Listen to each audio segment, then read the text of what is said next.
Good morning, everyone. This is the show before the show. Getting some things done, some last minute things. How is everybody this morning? In your neck of the woods.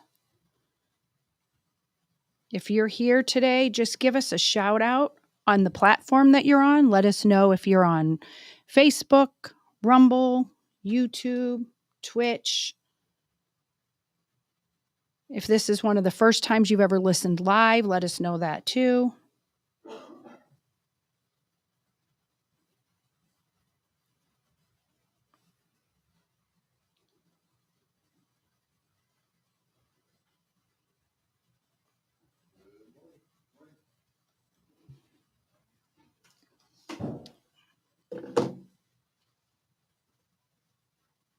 Good morning. Good morning. You want me in a big spot that way if he shows up? Yep, Or no, you're here. Yeah, we're live. Okay. We're live Good already. morning, everybody. Sorry I'm late. We are live with the show before the show. It's school starting, so I get it. I didn't realize the buses would. The traffic is way worse once school starts. Especially on 109. Oh yeah. Do you want the chair? No, I'm not. Okay. Vic likes his chair. I'm not. He does. He does. He likes his chair. Some people, the chair's cool. It's kind of interesting. Hey. That he sits on a chair. Well, I think most people sit on a chair. Well, and I think he was used to it when he was on TV and everything. They had like that. Yeah. I mean, this is a very nice chair. Don't get me wrong. It is a nice chair. I don't know. It is a nice chair. With a bad back and legs and all the rest of that stuff. Ben says the governor is in Chesterfield today. Ben, if you know the governor, send him on over. Send him right on over here. The governor. Trisha's here. Chris is here. Paul, Michelle, Angie from the UK, Kurt, Michelle. Paul, Chris, Trisha. Bendy's here this morning. Candace, good morning. Bendy. We are setting up the show before the show. Exciting. What is exciting? We'll be talking about merch later, but I do have the ladies' ponytail hats. You'll get to take a look at those today, and then we'll get those. Does Joe have the pictures of them? I have not taken pictures of those yet. Got it.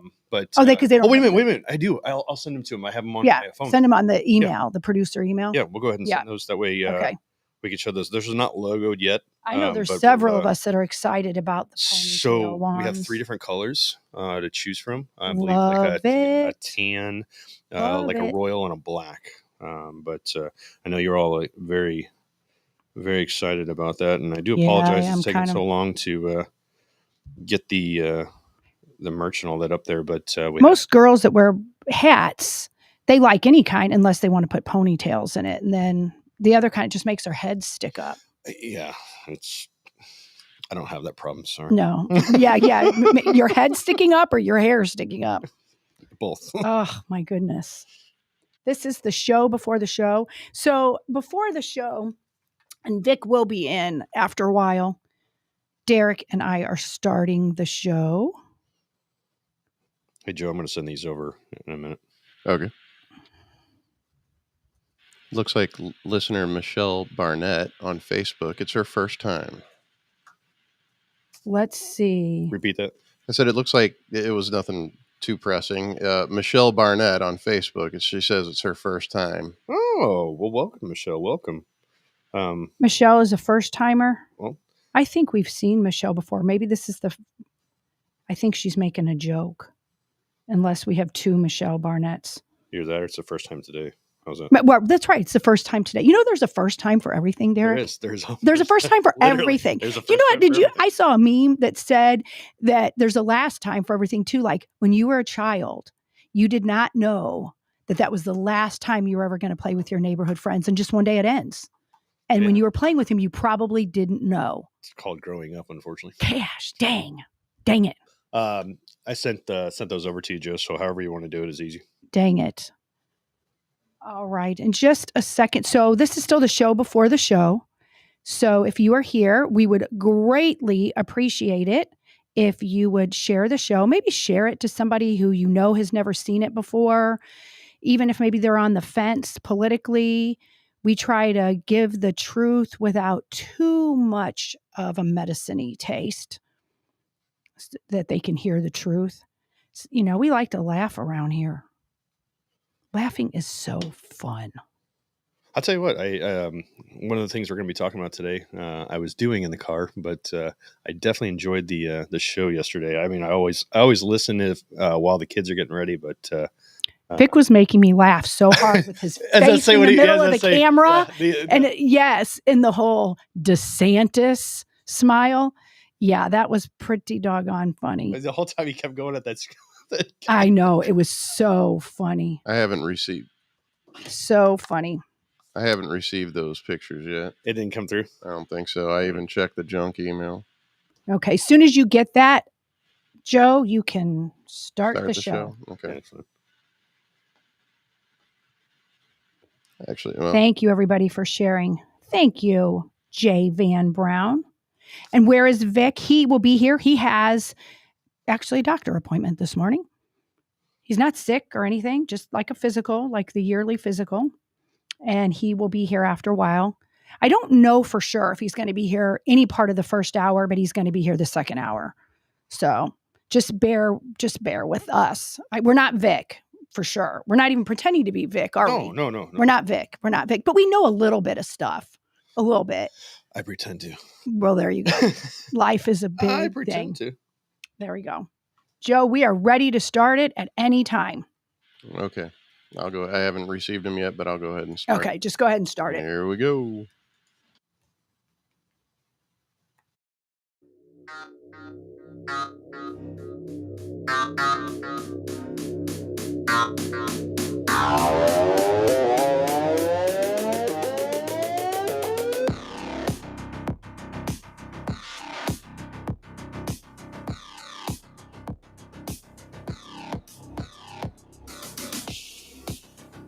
Good morning, everybody, on this lovely foggy Tuesday here in St. Louis, Missouri. I am Derek Pratt, filling in for Vic for the first hour. As always, the lovely and talented Lizzie Sparks sitting next to me, and Projo over on the boards in the back. And is that Brian back there? No, it's Greg. Greg. I'm sorry. He's my assistant. Greg is the production assistant, learning the ropes. We are happy that you're here this morning, and if you will. Share the show, like the show, tell your friends, tell your foes. It doesn't really matter who's listening as long as they're listening to us, right? Amen. So we got a lot to cover this morning, different topics. Vic will be in just after 9 o'clock. We have a special guest on the second hour at 9:30. Mark Ludwig will be here to speak about Senate Bill 35, which is a parents' rights bill. Just a lot to cover today. So before we do that, we'd like for you to take a couple minutes and look at all of our sponsors. And if any of them are someone that you can use, please go see them. Tell them you saw them on Canceled This Show. Woohoo. And we always love it when our sponsors know that you're a listener and you're using them. So, Joe, let's go ahead and run the commercials, and we'll be right back. House has the largest selection of solid, the hottest new styles, real furniture that's built to last, like our solid bedrooms, living rooms, and dining from Kincaid. Our volume enables us to save you a lot of money, especially during our solid wood sale, plus get free financing, fast free delivery, and free in-home design. So for solid wood, sweet styles, and solid service since 1964, shop over 3 football fields of furniture at Carroll House, because you like nice things. Jonathan, what does make Rockwood so special? Rockwood, we carbonize it higher than anybody else does. So we're cooking out everything that produces ash, smoke, anything like that. It gives you a lot more control over the temperature, a lot more control over the fire, and it's a 100% Missouri product. All right, where can people get it? It's at 100-plus locations around St. Louis, any Deerberg, Straub's, meat markets, wine and cheese stores, hardware stores, you name it, we're around St. Louis. Just check the website.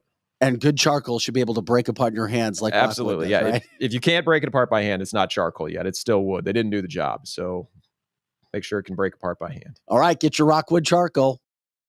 Marco, wait, What, no response? Hi, I'm Curtis Barks with Complete Auto Body and Repair, offering full service and auto repair to St. Louis and St. Charles. We are looking for someone to say polo. That's right, we are hiring. We want you now. If you would like to work in a well-paying environment, then you owe it to yourself to stop by one of our 6 Complete Auto Body and Repair locations. Will you help me find that missing person? Please call me directly at 636-488-HIRE. That's right, 636-488-4473. Dad, and service.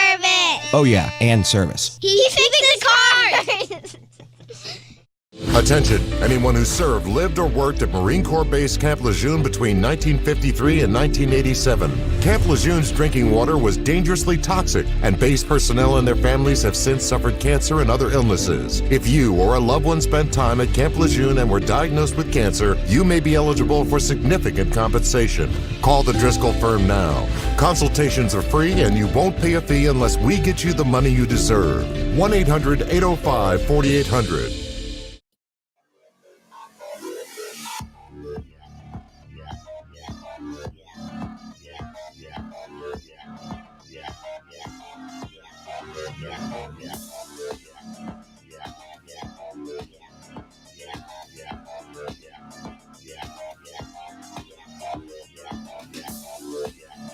All right, good morning, and we are back on cancelthisshow.com. Hey, Lizzie, I understand it is a day for celebration. It is a day for celebration. Anyone out there that has a little baby that you just are in love with, my granddaughter, she turns 1 today, and I want to shout out from her grandma and from everyone here at Cancel This, Liberty Grace. There's my little Liberty Grace, and I got this picture sent to me this morning from my daughter. It was the cutest thing ever. My daughter and son-in-law knocked on her little door. She was awake when they walked in, and they presented this sweet little baby with her favorite little donut with a candle. And it's just so great. And her name is Liberty Grace, and it's for everything that we stand for. Her first name is Liberty, which all of us know it's the state of being free within a society from being oppressive. Like you don't want to be oppressed. And then grace is God's greatest gift. So we are very excited that our Liberty Grace has the privilege to live in America and be one of God's children. So happy birthday, Liberty Grace. Happy birthday, young lady. It looks like you're going to enjoy a nice white chocolate or white. Yes, both I of always her say parents. chocolate long john because it just seems like, Yes. You're always like, always have a chocolate long john. Yeah, I don't think we've tried chocolate with her yet. That's probably the only reason why she hasn't had it. But little Liberty Grace, she is, both of her parents who fight the good fight every day took the day off to be with her all day. So I won't actually see my grandbaby today. I normally do right after the show.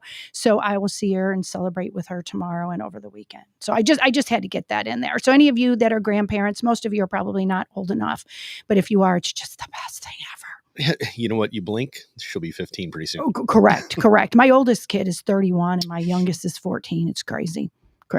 I'm with you on the 14-year-old. I have 15 and 14. Mm-hmm. So your daughter and my middle daughter are same age. And yes. But we're experiencing the joys of teenagers in high school. So yes. I noticed the other day she had a wonderful job with volleyball and everything. So good luck to her this year in her her endeavors in high school sports. I know that's always she's loving high school exciting already. Time to be and everything. So let's go ahead and get going. Let's get going. Lot to get covered today. Gosh, we have a whole bunch to get to. What do you want to get to first? I'll be honest with you. Gosh, there's so much.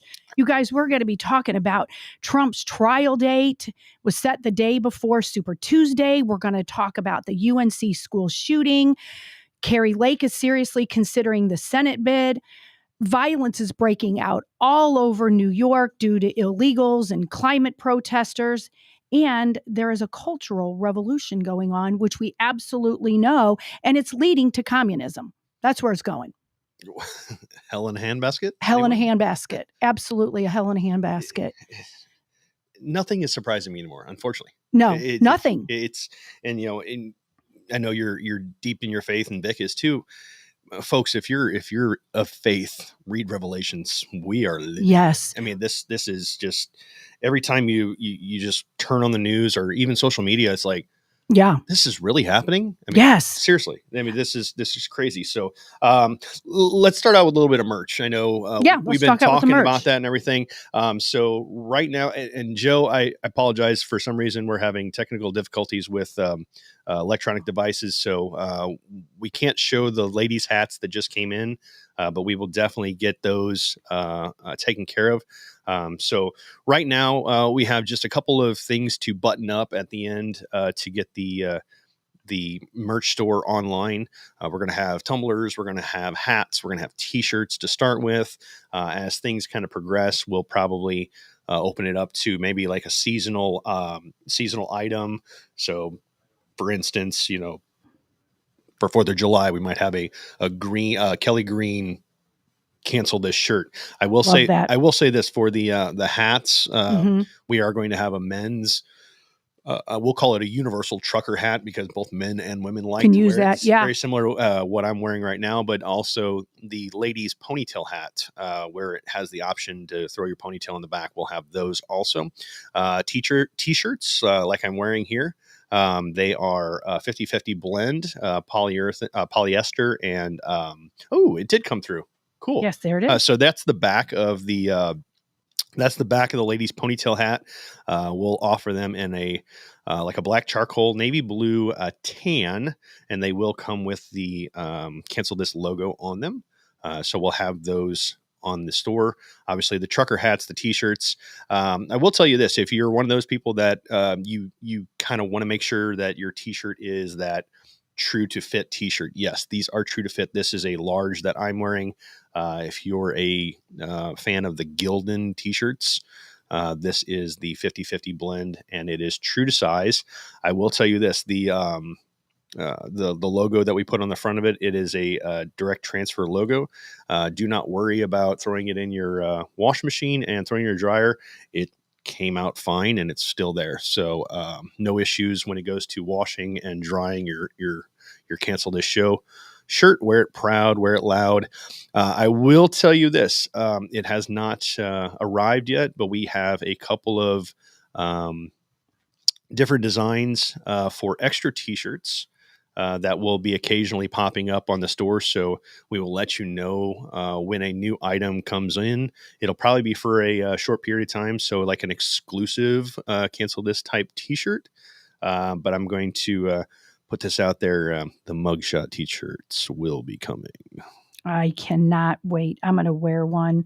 Yesterday I had the Cancel This shirt on at my daughter's game, and a lady came up to me who I know. She plays on my daughter's team, and I won't say her name though, but she came up to me and says she watches the show, and I didn't even know that she watched the show. And she said, thank God for the show. She said, because she's been thinking all of these things we've been saying, but she turns on the TV and even mainstream radio, and they only go so far. And I said, don't be mad at some of the other radio programs. They can only go so far to the corporations. But who to be mad at, of course, is the regular mainstream radio. They're the ones that could go farther, and they don't. They just don't. And they lie, and they absolutely lie. And by the time she left, we were there for hours in the games. And then she came up to me afterwards and hugged, and she said, I feel better. I really thought I was going crazy. She said, I thought that everything I was thinking, she went from Maui, to Biden, to just even the Republicans. And she's like, I thought everyone was evil. I said, they're all evil. They are. I said, Satan is prowling the earth, and we people that see goodness have got to call out the darkness. We've got to call it out. So she left and she hugged me. She's like, thank you for shows. And I gave her a whole list of other shows, not just ours, that are out there that are very good. Well, and what people don't realize is, I guess the easiest way to call them is closet conservatives. Correct. There are so many closet conservatives out there, and folks, just wear it loud, wear it proud. If you're a staunch conservative, just come out of the closet and be an out in the open conservative, because the more of us that we are aware of, then we don't have to kind of look at each other and like, are you one? But can't really tell if you're one. Just come out, wear it loud, wear it proud. Yes. Take the good fight, because we're all in this together. Even whatever part of conservatism you are on, hey, we're all here together for the common goal of, correct. trying to right the ship. Unfortunately, the ship is listing so far to one side, yes, and it feels like it's going to sink at some point. But if we all it is sinking. Grab your bucket, let's start getting the water out, and let's all get on the other side real quickly and see if we can right this ship. But unless you get out there and you start talking to other friends, other family, and even talk to people that are opposing of you. Yes, we need to do more of that. Actually, the problem is don't go after the far left. Correct. Because it's like talking to a teenage kid sometimes. Correct. They're just looking at their phone, not going to pay attention. But find that moderate. Yeah. That has some common ground with you, and that is willing to have an actual dialogue. Yes. So find those people, and you might not persuade them to come on your side, just like they're not going to persuade you to go to their side. But you might have that common ground portion to where you're like, you know what? We're all American in this situation. We are. We want what's best for our country. And, I'm going to use the words of the gentleman that has the rich man rich man north of Richmond. Yes. It's not the everyday people. It's the rich man that is north of Richmond, that 10 square miles of Washington, D.C., that is, screwing this country. Well, what do you think about that? Vic and I talked about him for quite a bit yesterday, and there's some people that are angry at him now. There's some Republicans that are angry at him now because they feel that they're the ones that are actually ingesting in his song, and then he just threw them under the bus by saying the song wasn't for any of them, and he blasted the conservatives. Well, I don't know if they're conservatives, the Republicans that were at the debate.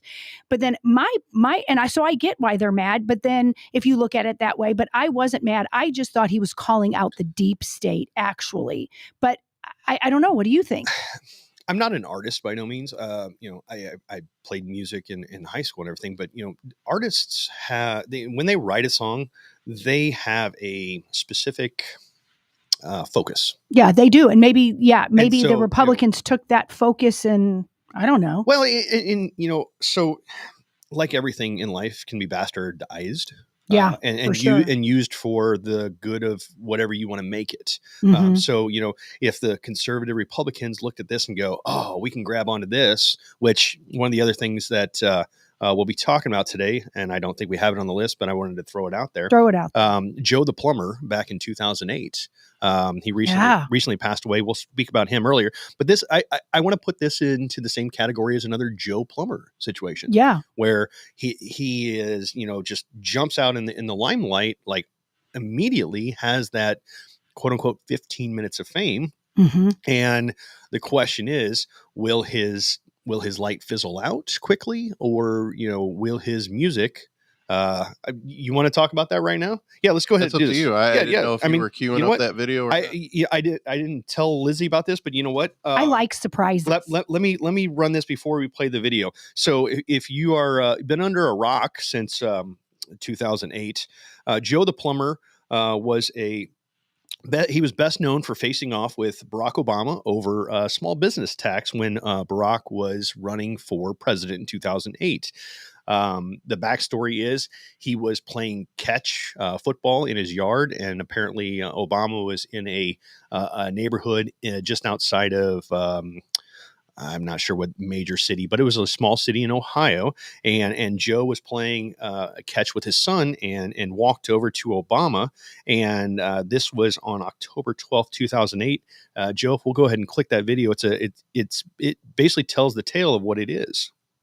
Yes, sir. What's your name? My name is Joe Wurzelbach. Good to see you, Joe. I'm getting ready to buy a company that makes $250,000, $270,000, $80,000 a year. All right. Your new tax plan is going to tax me more, isn't it? Well, here's what's going to happen. If you're a small business, which you would qualify, first of all, you get a 50% tax credit, so you get a cut on taxes for your health care. So you would actually get a tax cut on that front. If your revenue is above $250,000, then from the 250 down, your taxes are going to stay the same. It is true that for, say, 250 up, from 250 to 300 or so. Well, here's my question. Hold on a second. I just want to answer your question. So for that additional amount, you'd go from 36 to 39%, which is what it was under Bill Clinton. Yeah. So the reason we're doing that is because 95% of small businesses make less than 250. And so what I want to do is give them a tax cut. I want to give all these folks who are bus drivers, teachers, auto workers who make less, I want to give them a tax cut. And so what we're doing is we are saying that for folks who make more than 250, that marginal amount above 250, they're going to be taxed at a 39 instead of a 36% rate. Well, the reason why I asked you about the American dream, Right. I mean, I've worked hard. I'm a plumber.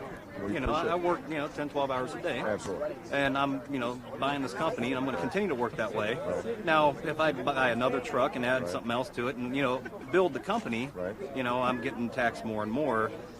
Well, you'll fulfilling the American dream. So but here's a way of thinking about it. How long have you been a plumber? How long have you been working? 15 years. Okay, so over the last 15 years, when you weren't making 250, you would have been getting a tax cut from me. So you'd actually have more money, which means you would have saved more, which means that you would have gotten to the point where you could build your small business quicker than under the current tax code. So there are two ways of looking at it. I mean, one way of looking at it is now that you've become more successful through hard work, you don't want to be taxed as much. Exactly. Which I understand. But another way of looking at it is 95% of folks who are making less than 250, they may be working hard too, but they're being taxed at a higher rate than they would be under mine. So what I'm doing is, put yourself back 10 years ago when you were only making whatever, 60 or 70. Under my tax plan, you would be keeping more of your paycheck. You'd be having lower taxes, which means that you would have saved and gotten to the point where you are faster. Now, look, nobody likes high taxes, right? Of course not. So, unless you're Democrats. What's happened is, Correct. They like we've cut taxes a lot for folks like me who make a lot more than 250. We haven't given a break to folks who make less. And as a consequence, that old saying, when a politician's lying? When they're talking, ordinary folks, the when vast their mouth majority is of open. Americans Kind of sounds has like actually gone down over the You know what? last year. It's So all I not want to do like is, Vivek. Yes. I've got a net tax we were talking cut. about that the The other only day. thing that changes is I'm going to cut taxes a little bit. Let's go ahead more and for just the cut it folks who are because most it's in the need. same political bullshit that they always talk about. That's exactly, and I agree with Joe. And there's a lot of people that like Vivek, and I know we hit this hard yesterday, so we won't hit it too hard today. But there's a lot of people that like him because they think that all the way back he was questioning just like Joe the plumber. But when you really research him, he really just screams Barack Obama to me. Yeah, and again, this has nothing to do with Barack Obama or Vivek. Goes back to what you were saying about the, and I apologize, I'm terrible with the guy's name, the singer, the redheaded bearded dude, Oliver. Yeah.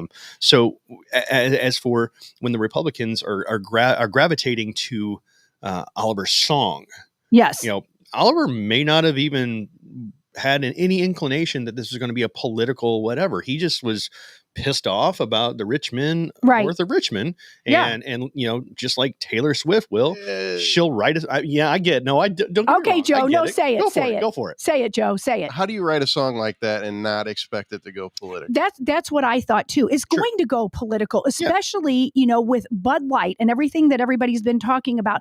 That should not have been a political song, but it is these days. Don't be naive and think that it's not.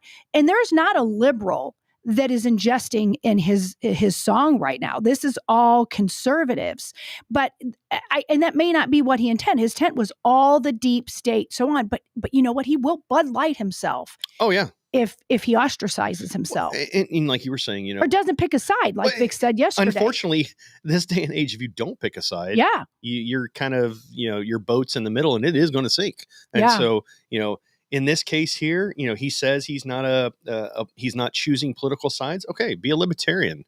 Yes. If somebody asked me, what do I consider myself? I consider myself a libertarian, a conservative libertarian. Mm-hmm. There are certain things that I am very conservative on, but when it comes to certain things, you know what? Stay out of my pocket. I'm not a big government type person. Yeah. If you want to partake in your marijuana and all the rest of it, fine, go ahead. Yeah. To each is their own. And I know this is probably going to step on the toes of some really staunch conservatives. I'm a guy. Unfortunately, I have no idea what it's like to be a woman in a situation that, may be pregnant. While I personally, and my family personally, we are not pro-choice. Right. But the libertarian side of you says the woman has a right to choose. That portion of me says, and I get where people think like that. I can't tell somebody else what to do, especially in a situation that we're probably going to have to go through. And when I say we, I talk about those that are going to comply with this whole, COVID 2.0. Well, and that's the thing. I think most people think like you. I am staunch pro-life. However, that being said, Republicans have got to wake up on that issue because so many people are telling me that's the issue that could make Republicans lose, because a lot of people are very pro-life. I am myself. And then that's like a one issue thing. Mine is just, like Alex is saying, Declaration of Independence speaks of the right to life. So I'm with Alex on that, but I mean, that's not what we were going to talk about. I agree 100%. And I don't want to get off on that tangent, but it was so refreshing. My pastor this Sunday at church in his sermon, he brought up the point. He said, if you had an abortion, Jesus still loves you. Oh, yeah, we need to love on that person. Jesus is there. But he also said in the same breath, over 2 million children were aborted during the COVID lockdown. And those could be 2 million people that are in the job force in 20 years. Think about that. Yeah, wow. That says a lot. You have when you millions put it in that of jobs. perspective. You have millions of jobs, that need to be filled. Yes. But yet we don't give ourselves the opportunity to have the people to fill those jobs. Well, and I never looked at it that way. Sorry, I went on a tangent. That's all right. We always go on left tangents. Field. But that's a really profound way to look at that.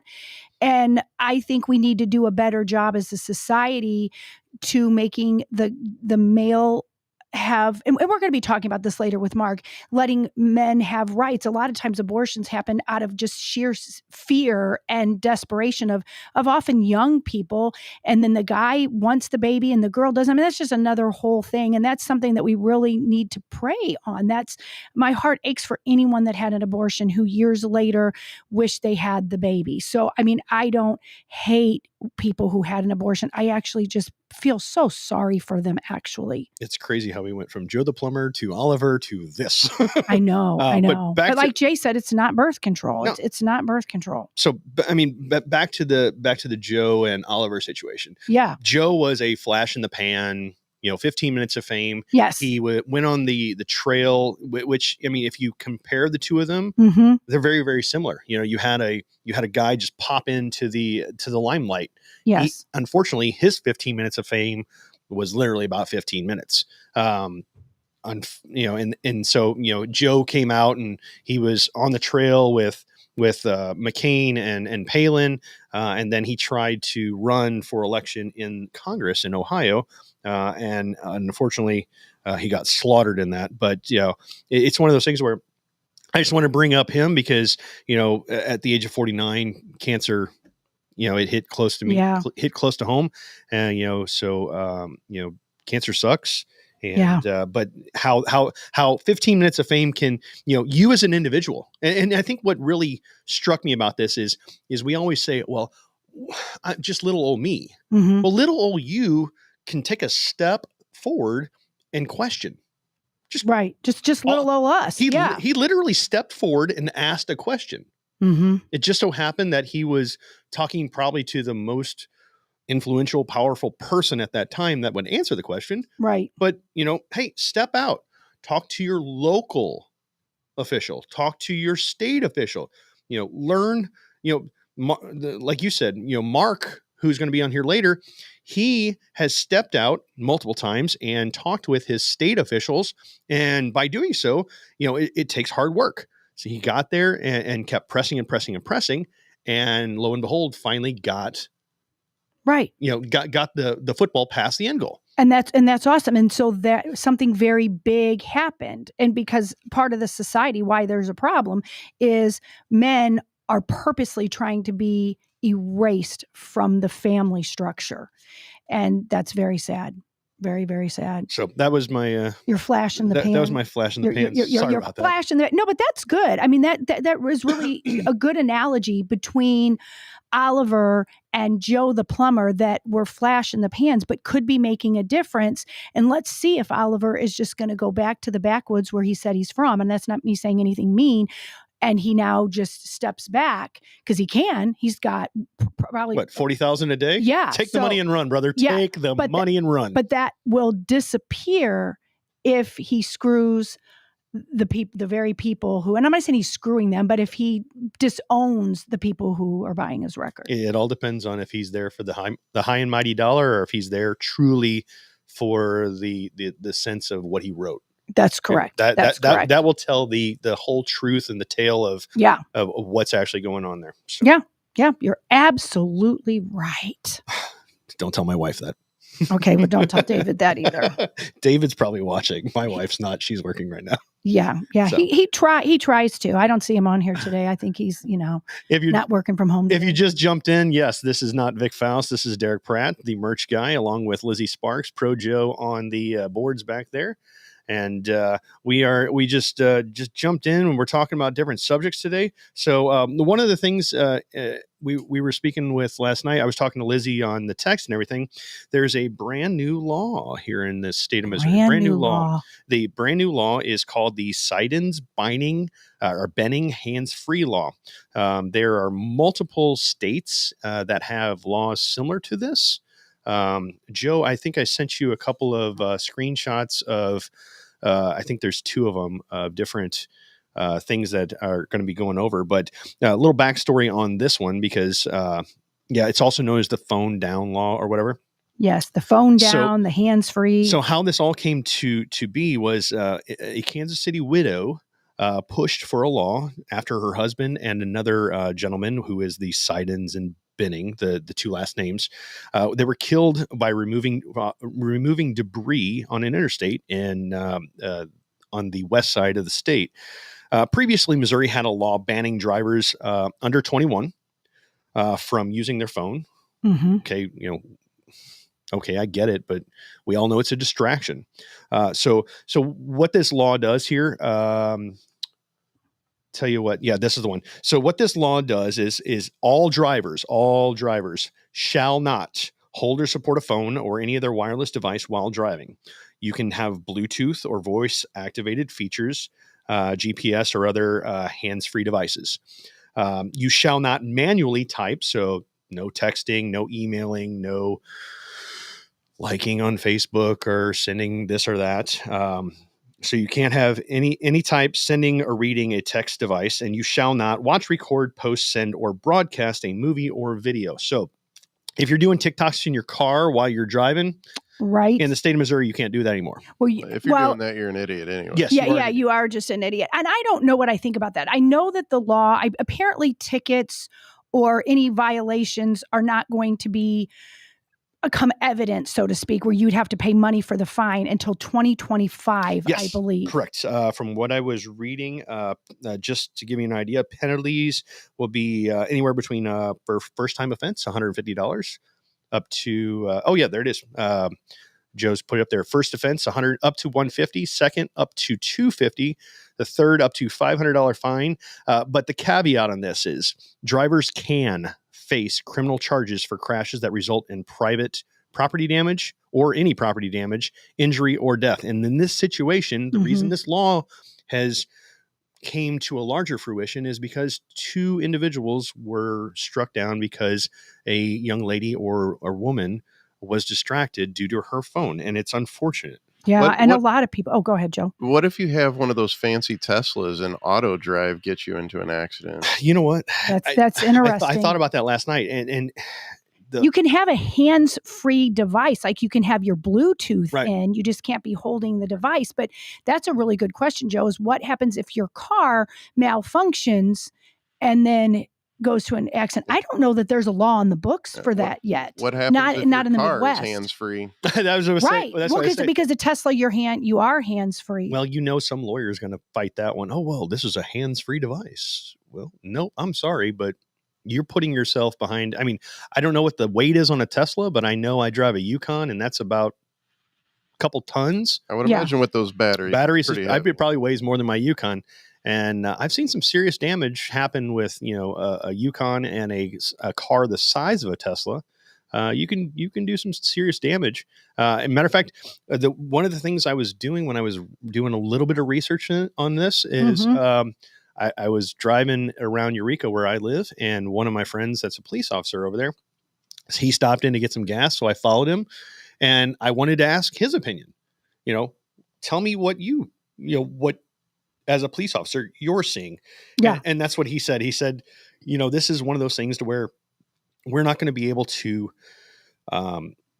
it's a secondary offense. Right. It's not like a big offense. So, and I'm not going to speak on behalf of police officers, but I'm going to put my police officer cap on for a moment. If they're driving next to you and you have your phone in your hand and you're scrolling or doing whatever, they're not going to pull you over for that. But you know what they're going to get you for? What? Distracted driving. Oh, of course. But you know what? Glenn says on the chat line, can you listen to Cancel This on your phone while driving? Absolutely. That's not against the law to listen to Cancel This. Just, in 2025, have your earphones And not on. just that. So on the back of my phone, I have a magnet. And I have a magnet mount in my car. And I always keep my my Bluetooth earbuds. So when I'm driving to take my son to school or something like that, I actually have Cancel This on Facebook Live. And I'm following along. And as long as I'm not touching my phone, unfortunately, at the times where I'm driving, I'm not going to be able to comment and or like. But there is a feature that says voice activation. And as long as you can press as long as autocorrect doesn't, make me speak Swahili on the comments. So if you ever see any of my comments and it's between, that time where you think I might be driving to take my kids and it looks like I'm speaking a different language, you're not speaking Swahili.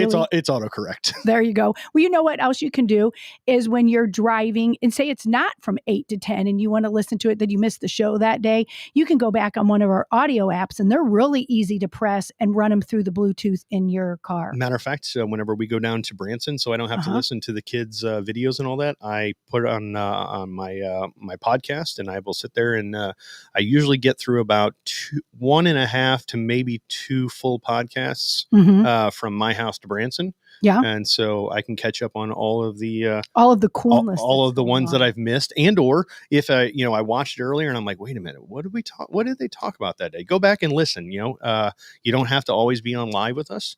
But the one really thing that kind of impressed me when I was reading about this new law is they interviewed the wife of Mr. Benning, and she also is a person of faith, and she said that her and her kids were able to hug and forgive the young lady that was the cause of the accident. And what really struck me again as a person of faith is she said everything happens for a reason. And she said this law goes into effect on 8/28. And it just so happens her and her husband's favorite Bible verse was Romans 8:28. And what Romans 8:28 says, all things work together for good. The third ground of encouragement that saints in suffering and now given. To those under God, providence, all things, even their sorrows, trials, and precautionist work together for blessings. So something profound. Something so distraught. Yes. She didn't look at it as this negative, oh, my husband, woe is me, so on and so forth. This lady and her family had the love inside of them to forgive this person. I don't know if I would have that. I would hope that I would have the fortitude to forgive. But the fact that she comes out and says, all things work together for good. There's always something. There is. And it'd be really hard when your loved one dies like that. That would be really hard to be positive. Very but much so. Scripture is very clear. Very much so. And the more I see what's going on in the world, the less I believe in any coincidences. So that's like a message from God right there. Definitely. Now, folks, if you're in Missouri, or if you're driving through Missouri, please, for one, keep your eyes on the road, because we all want to get to where we're going safely. But two, don't think, oh my God, I'm going to get pulled over and I'm going to get a fine for this automatically. No, you just get a warning. It's a secondary offense. Yeah. So yeah. you're going to be pulled over for something else first, and you're probably going to get a ticket for that. Yes. But I think the police officers, especially when I was talking to my friend yesterday, he said the first thing what we want to do is we want to educate. And it's all about educating, the younger group. My daughter is 15, just got her permit last Friday. And so the one thing I told her when we go out driving, I said, no phone. You put your phone down. Mm-hmm. It's a distraction. No radio. Let's keep our eyes on the road. It's hard to say, do what I say, not as I do. Right. I know. Because, it feels like as an adult, I have so many distractions along with the kids in the car, but it's just getting from point A to point B safely. Yes. And you can still have accessibility to your device, but do it in a safe manner, to where everybody else on the road, if we all kind of work together in this to keep that out of our hands. Don't get me wrong. I'm attached to this thing, and I guarantee, Lizzie, you're probably the same. Oh, I am, unfortunately, or fortunately, the way you look at it. You know what else is happening? And you guys, whether you're from the Midwest, tell us on the chat line what you think about this. I know what they're cracking down on. I know, like the state of Illinois already, when you buy your car, and it kind of is going along with what you're talking about, they have their sales tax rolled right into their car. In the state of Missouri, that's about ready to happen. I think a law is about ready to pass. Don't quote me on that one. But I do know that there is a mayor in the St. Charles County area. He wants to scan people's license plates. And literally, this actually irks me. And you guys tell me what you think. I'm not saying that people should drive around with expired tax. I'm not saying that, okay, guys? However, do you like Big Brother watching and snitches? You got to be aware of the snitches. And what I mean by that is the mayor of St. Charles City is asking people to take pictures of people's license plates and send it in so they can be the Gestapo and basically knock on your door or come up to your car and gotcha. Now, I'm not saying you should be driving around with that. I'm not a proponent of paying a bunch of taxes either, though I do. My cars are all licensed. However, now Mary says she thinks it's good that she's tired of seeing expired plates. And I get that too. I get that too, that it's annoying that we have to pay it and other people's don't. And like Bindy's saying, it's a slippery slope. You go across the bridge and everybody has expired plates, it seems. And then you go on the other side, we're all paying our taxes. And this is true all over the nation. You'll see typically the red counties, good, law-abiding citizens who pay their taxes. And then you go into a blue area and where they love taxes, but nobody pays it. I'm not sure what I like about tattling on your neighbor, though. I got one caveat to that one. Nazism, it seems like to me. If this mayor wants you to take a picture of somebody else's license plate, according to this law, you can't do it.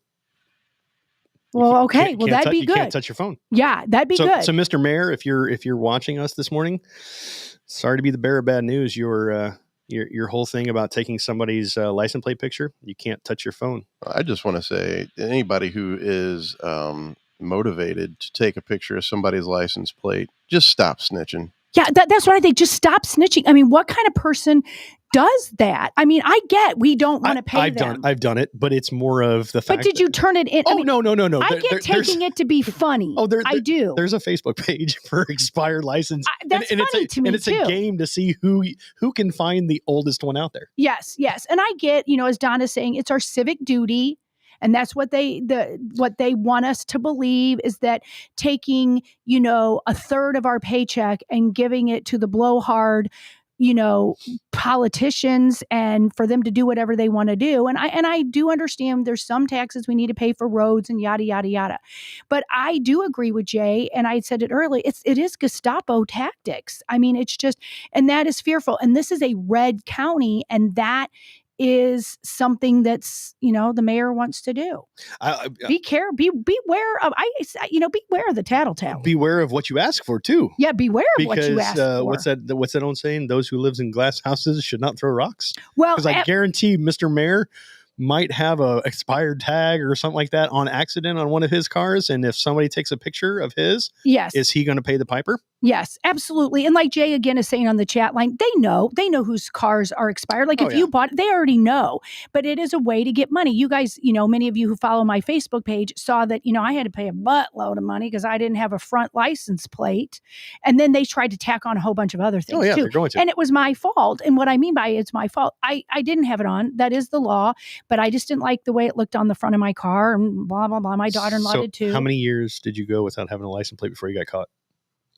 Oh, years. Okay. Years and years and years and years. I went through 4 cars without years and years. And then so now I'm looking, okay, so I'm doing the same thing. I'm looking but I would never tell. They don't have a front plate. They don't have a front plate.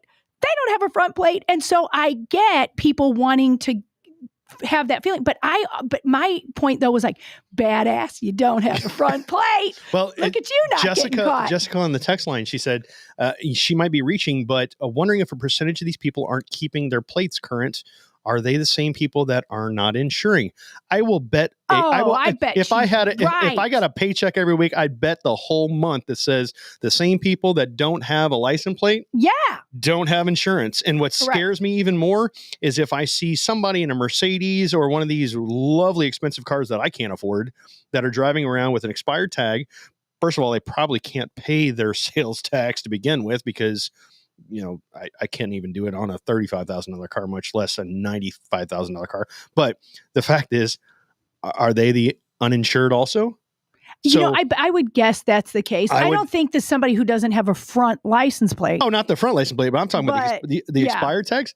Guarantee it. I mean, I'd willing to lay down a fat stack of money that says those who don't have a actual license plate or paid taxes. Yeah, they're probably not running around with it. Probably one of the reasons why they don't have their correct. Yeah. Yes. No, I know when you go to the DMV, they ask you for at least 1 year of personal property tax, which they have in the system now. Yeah. So you don't have to bring that paper with you. But 2, they always ask you for a current. Yeah. Current, folks. Current. And the reason I say current is because I had one that was a year expired in my wallet, even though I have insurance right now. Yeah. And the lady looks at me and she goes, "This isn't current." I go, "Oh, crap." Yeah. Yeah. Well, and Donna's saying a lot of expired tags, they have warrants. They probably do have warrants, but a lot of those tags that are like really far out expired are stolen. Oh, yeah. So what do they do with those people? I mean, it's just, it's the wild, wild west. What do you got, Joe?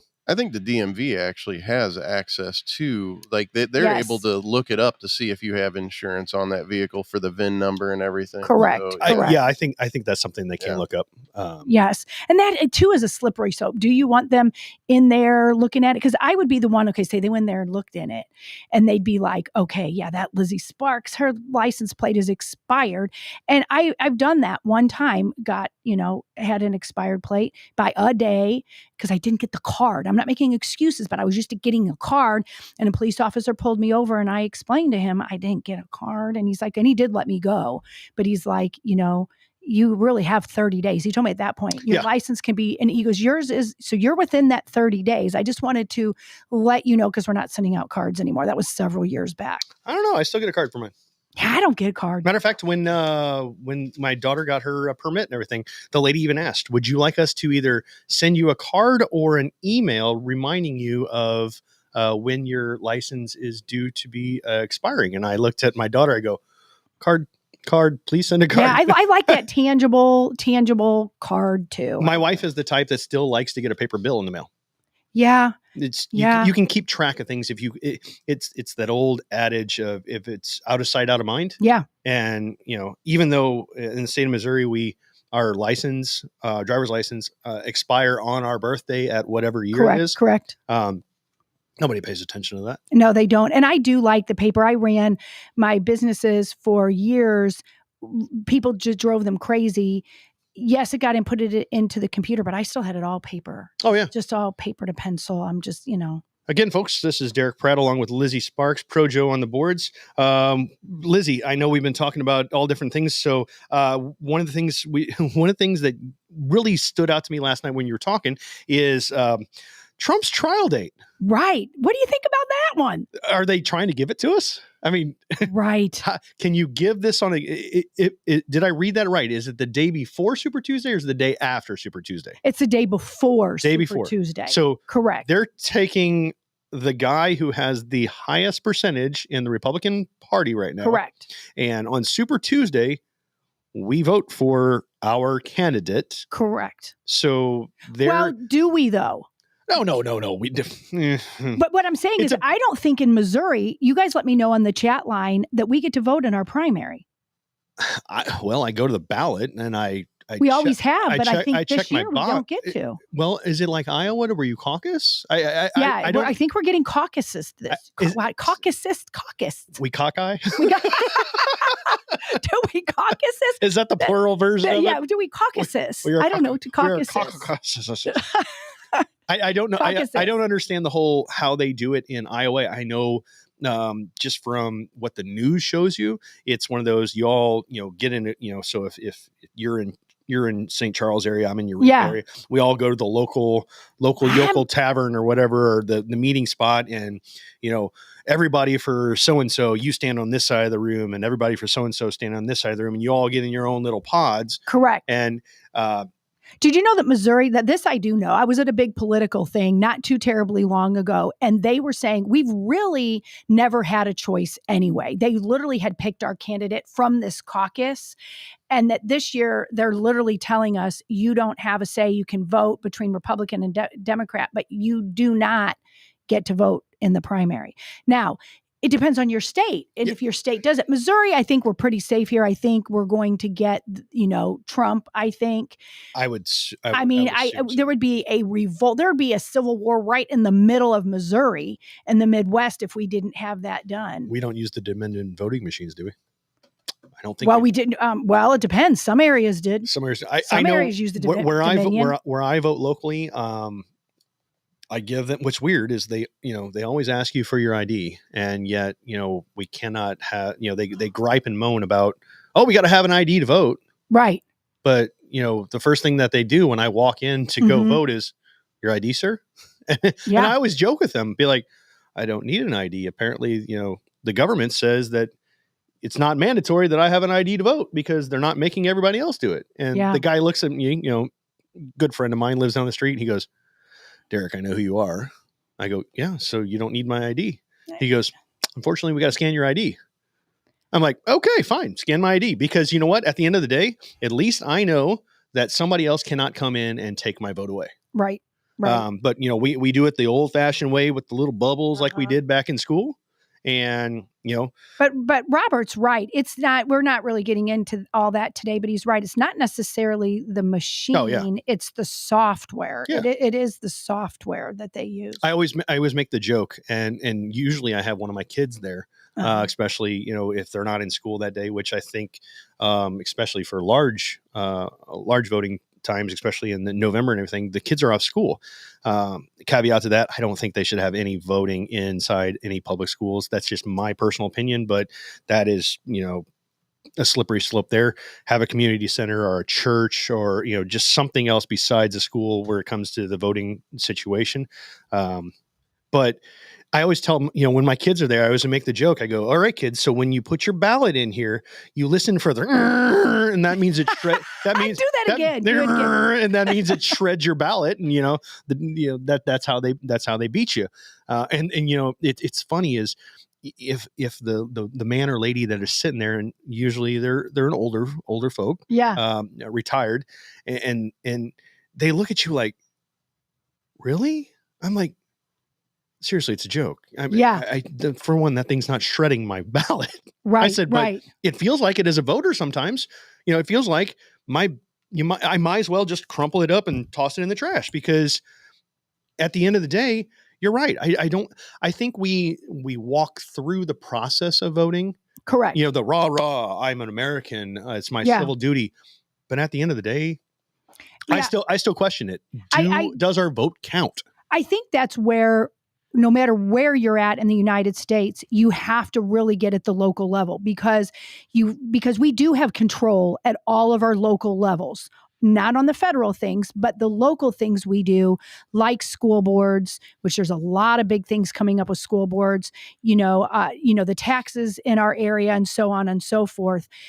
But I think that's where we have to pick the people in the caucus to begin with, that we have to place our trust. I'm not saying to trust them. I'm not saying to not go after them and give your opinion, but those are the people that make our decisions. So I wonder in that situation there, because we have, obviously electors correct to yes. go to the electoral college. Mm-hmm. I wonder if in our state, and I believe on, who was it? Aaron on the chat line. He said, we are a Super Tuesday open primary, which he is correct. We are. And he said, wish we would do a caucus. And I don't know. I've never participated in a caucus. So I'm always interested in finding what would be the best way to get people involved, because that's one of the biggest things that irks me. I'm 42 years old. One of the things my parents, and we actually learned it. We learned it in school that voting was a civic duty and that you should, right or left, good or bad. Yeah. If you don't vote, you can't bitch. Right. And a lot of times the ones that bitch the loudest are the ones that are didn't not even voting. Vote. Yeah. They didn't even vote. And so, that's one of the other things, folks, parents, instill in your kids, when you are legal age to vote, they can draft you, especially gentlemen. They can draft you because you have to sign a draft card still. Could you imagine being drafted? Say you do not want to be in the military and you get drafted knowing that your commander in chief is Joe, the ice cream Biden. Could you imagine? I mean, I love the military and we're from, military family. However, I would not want any one of my children in there right now. And I have some great patriotic friends that their kids are in there right now, and they do not like it. So could you, but they chose to go there. Could you imagine not wanting to be in the military right now? And the military is not the same military. I mean, as we all know, they're doing DEI and, all these social justice programs. And even in our local police departments, they have to go through that BS. I wish my dad was here to ask them that question, because he was one of those Vietnam guys. Yeah. My dad too. We got to think about it. I believe, what was it? John F. Kennedy and Lyndon Johnson. And it was probably more Lyndon Johnson than it was Kennedy, because Kennedy was trying to keep us out of the war. And Johnson apparently had his stronghold hand in a load of cash. Yes. Which, all good politicians. Some people really liked him, but now we know the truth about him. But if you talk to a Vietnam veteran, if you have a Vietnam veteran or you're a friend or family member of a Vietnam veteran, that's a great question to ask them. How did you feel if you were drafted? Now, I know in my dad's case, he was drafted. And when he found out that his number came up, he immediately, because my grandfather was military also, my grandfather told my dad, go to the Army quickly now, go. And so my dad went to the closest Army recruiter. That way he at least had a choice in where he was going to be, because if, from what my dad says, they basically line you up and you went 1, 2, 1, 2, 1, 2. And you either went Army, Marines, Navy, Army, Marines. And it was just kind of like picking teams in baseball. You're on this team, you're on that team. We have no idea what your skill is. We just need a warm body with a gun. Yeah. And so. Yeah, but if they would now, they're running to take the gun. They're wanting to take. Well, not just that. These kids these days, I mean, they don't even know how to shoot. You've got, even if you're not. They're scared of it. They are. They're scared of it. They're scared of it. They are. They're very well, but they've been taught in school. I remember seeing teachers that I used to work with back in the day. A little boy would go pew pew pew pew. Oh, you can't. If you do this in school, they would be sent to the office. Folks, if you use your finger and your thumb as they pretend in elementary school, 2 days suspension. Yes. No questions asked. Yes. 2 days suspension. That is crazy. Folks, adults, it's a finger. It's not loaded. Right. It's fine. but they would. I remember sitting in the classroom and a teacher would be walking down the hall, grabbing little Johnny down the hall. And I was like, what did little Johnny do? I'm thinking, cursed out a teacher, smacked another kid. Pew, pew. No, he did pew, pew, Yeah, pew, pew. he was and I'm like, what? You're going to send him to the principal's office for that? Just say Johnny. And she goes, well, what do you say? I just tell them that there's a time or place for guns. Sure. And that, if your daddy has a gun.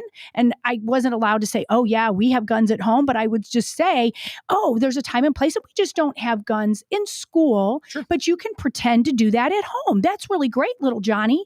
But instead, these kids were chastised. And see, that's another way of trying to take testosterone levels of men and squash it to make little Johnny the removal of masculinity. Like yes, exactly. The removal of masculinity, and the fact that we're raising.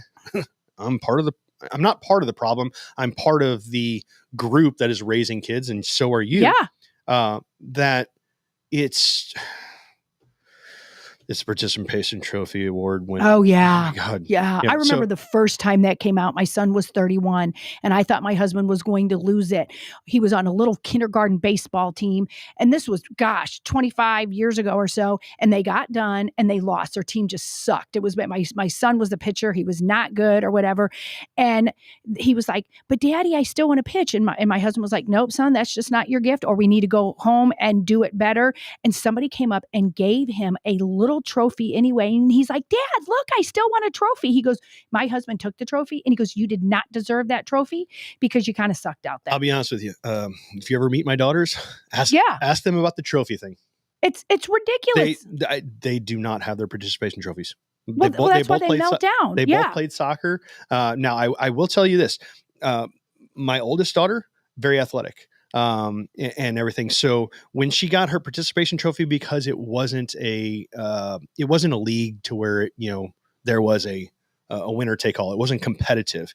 Yeah. So in that situation there, I told her, I said, Bevan, this trophy does not mean that you just got a trophy because I signed you up and paid. Mm-hmm. I said, this trophy right here is due to the fact that you put in the hard work as a little kid, and you scored goals, you had fun, the whole 9 yards.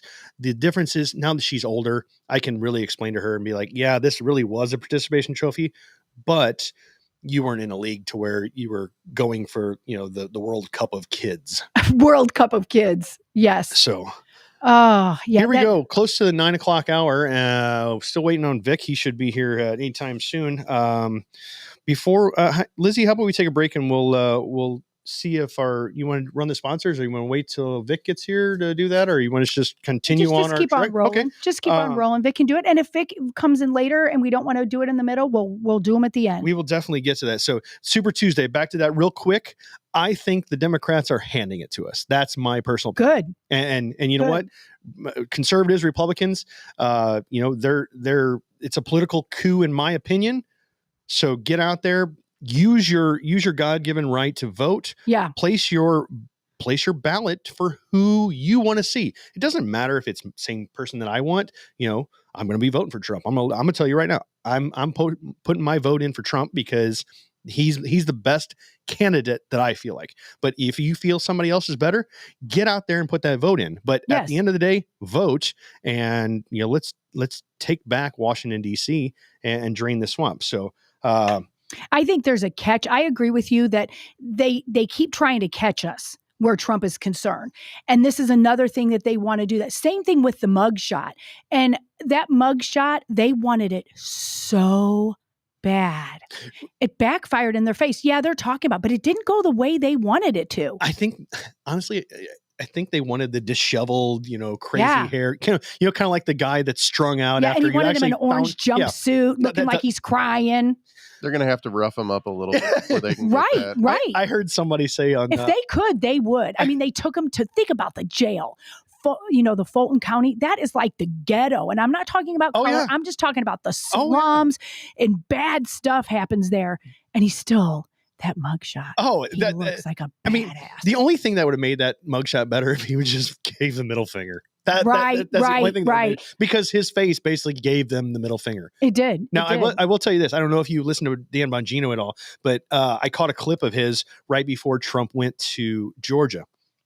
And he goes, the Trump team should grow the biggest set of brass balls in the world, and they should force this lunatic down there, that's, this prosecutor, they should force them to put Donald Trump in jail.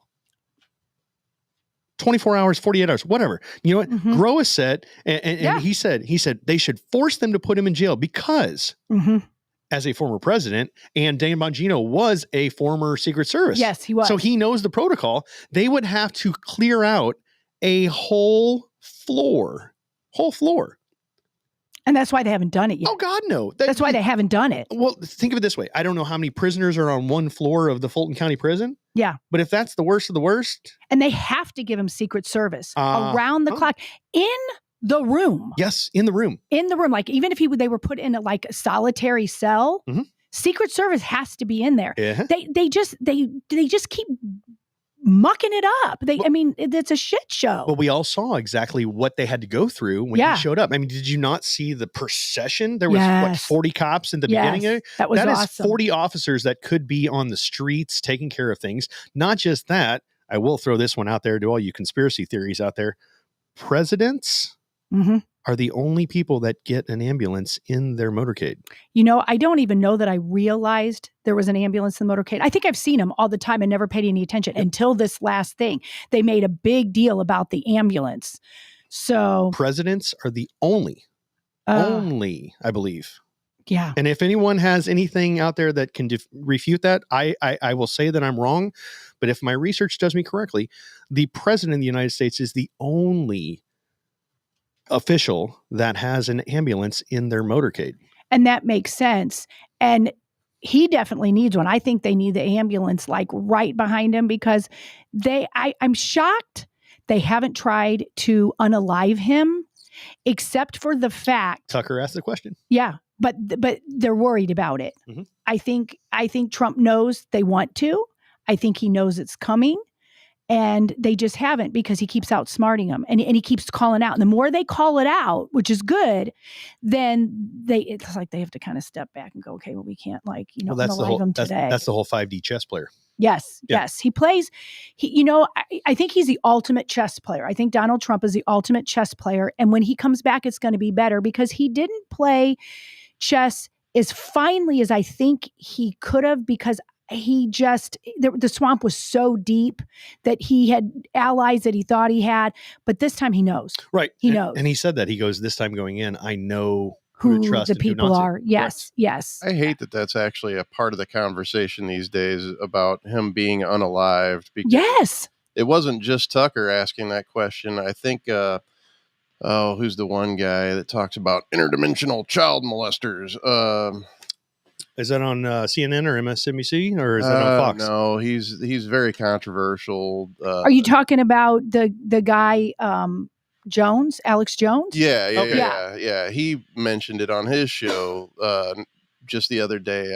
I saw a clip, and there's something about just people even saying that just kind of makes me cringe. It does, and why we would even have to say that. Right. But I think, good or bad, whether you like Trump, you don't like Trump, whether you think he's great, whether you like the mugshot, you don't like the mugshot, we have seen, and say if he does not, for whatever reason, if they, in my opinion, cheat again and a Democrat gets in, people can no longer say that everything should be taken at face value. People are questioning the walking on the moon. People are now questioning JFK. People are questioning. Even the normal, like I had said really early on, I'm literally sitting at a volleyball game yesterday and, somebody there who I didn't know was listening to Cancel This literally said to me, I'm now thinking and my eyes are wide open, but what can I do about it? And I said, what you're doing. Yeah. You have to, at this point, be aware. That's the very first thing is awareness, because so many people have not woke up to the truth yet, but they're starting to. They are starting to. And I still, to me, I'm like, how come you cannot see it? How come you cannot see it? But if they're one of the people who just flip on their TV for a few minutes, or they go to the store, I know, like my daughter was sitting at a a room where a TV was on, like I guess you would just call it the front room, and in an office space in her doctor's office, the lobby. The waiting room. The waiting room, yes. I don't know why that took me so hard to say that. Haven't been to a doctor's office in a while. Yes, in a waiting room. And she said, Mom, she goes, I think it was MSNBC on, and you wouldn't believe what they were saying. And people were just sitting there like, like they believed it. And she was sitting there going, how come they don't understand the truth? And I said, it's because they don't want to. They don't want to. Well, or they're busy living their life and they just, they're not into this. Some people just, we've been tailored to trust the media. Correct. And when I say we as a society, the majority. I mean, you think of Dan Rather, Walter Cronkite, yes, big people that, delivered the news to you. They brought the news to you. And they talked like this too. Very, and so, very, at that point, well, Walter Cronkite, blah, blah, blah. These were the people that brought you the news because they told you, I'm Walter Cronkite bringing you the news. Yes. And you believed it. But the question is, I mean, even back then. I think it was left-leaning even back then. I think it's always, and I don't even know if the left-leaning is how much production was involved. Yes, probably a lot of production. And it's always been a government-run deep state, if you will, entity. We just didn't know it. Sure. We just didn't know. Sure. And I think that's unfortunate. Well, just case in point, just a little bit ago, Donna on the chat line, she was talking about, and this kind of goes with what Donald Trump was talking about too. There was a school shooting situation yesterday. And this ties in with what I was saying about Trump, is he was calling out that you need to look deep into the school shootings. Sure. And I'm sure Donna, knowing that her grandson was there when this was going on, but Donna's not going to get any answers. That was over at UNC, right? Yes, okay. It was at UNC. And just, almost a year ago, there was a school shooting here in St. Louis. And there's school shootings. And do you know what? You never get the answer. Nashville, there's never been the manifesto. St. Louis, the new police chief still will not come out and say exactly what happened. They have video footage. I think the St. Louis police did a remarkable job getting to the person and taking that person out. But there's a lot of errors that was made there. And it also comes down to, did this happen like Donald Trump has been trying to tell us? It's not as it seems. There's something behind the school shootings. Yes, there is very strange mentally ill people that do school shootings. Bottom line. But if you follow them, like in Broward County, yes. Hillary Clinton was seen often with their police chief. And all these police chiefs are all, the one that was even in the Nashville shooting, the concert shooting is now down in Maui.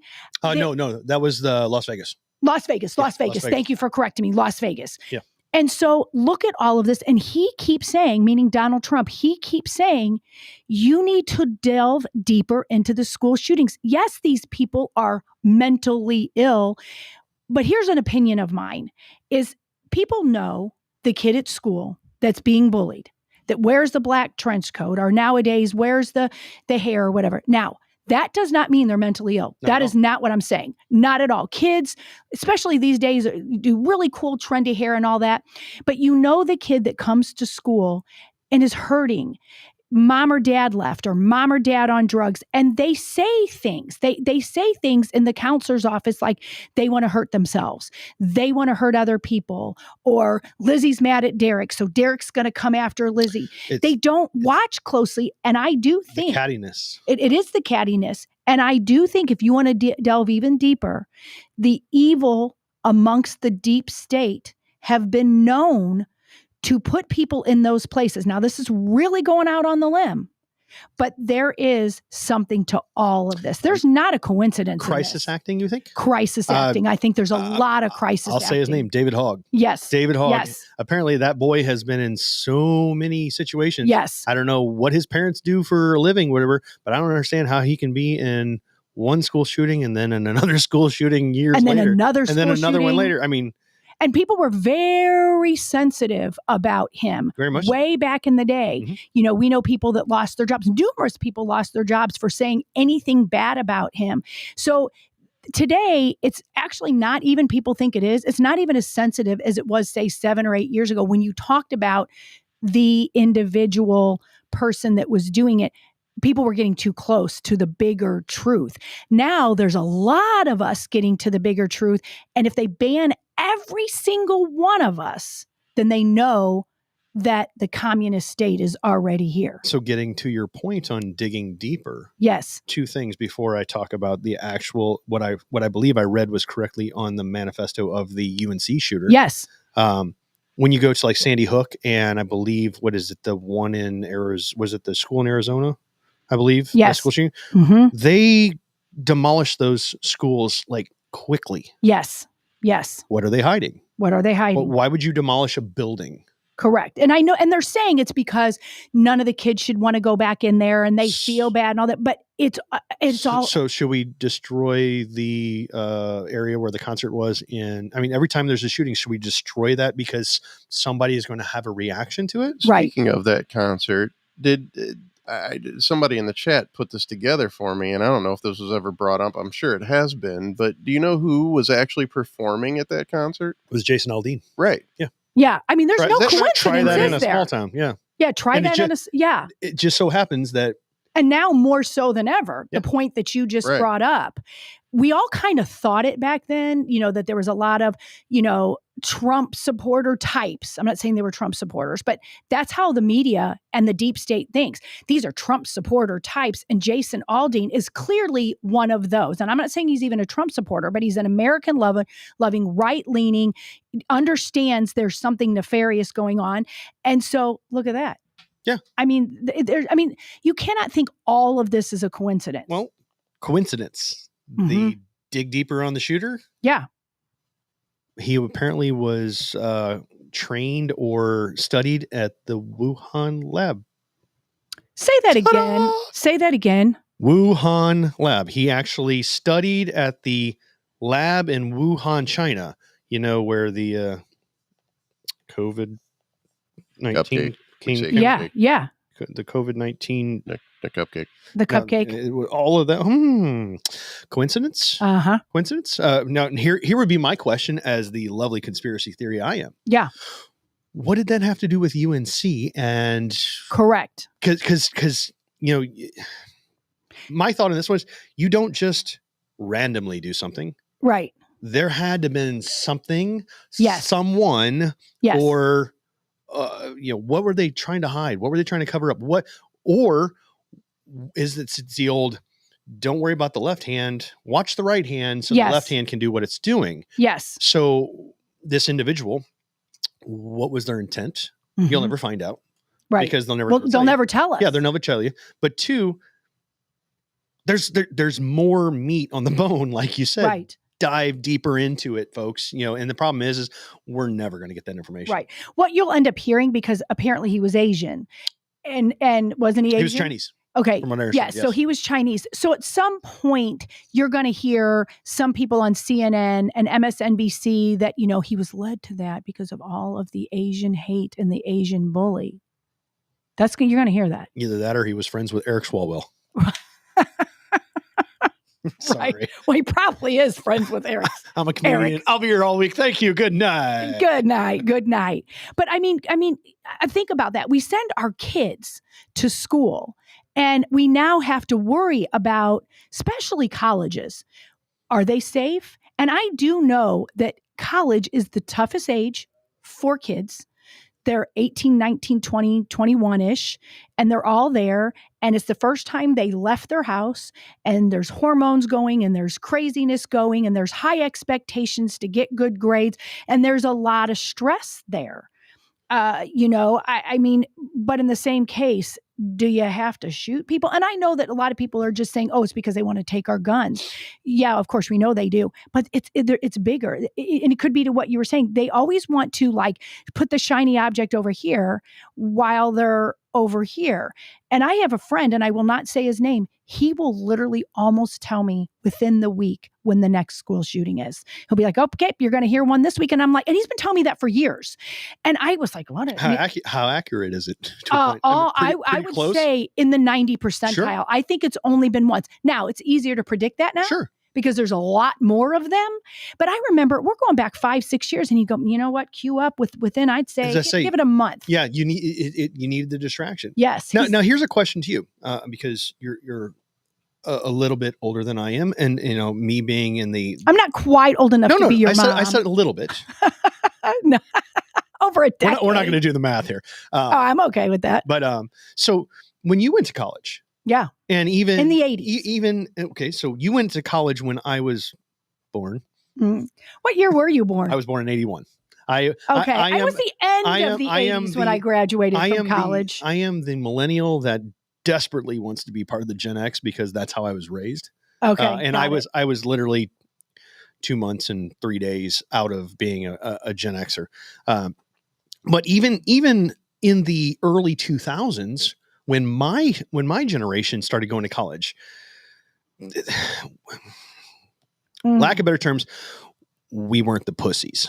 Yeah. The kids these days at these colleges, they have been, walked hand in hand, coddled, the whole 9 yards. When I was 18, 19, 20, I bought my first house at 23 or 24 years old.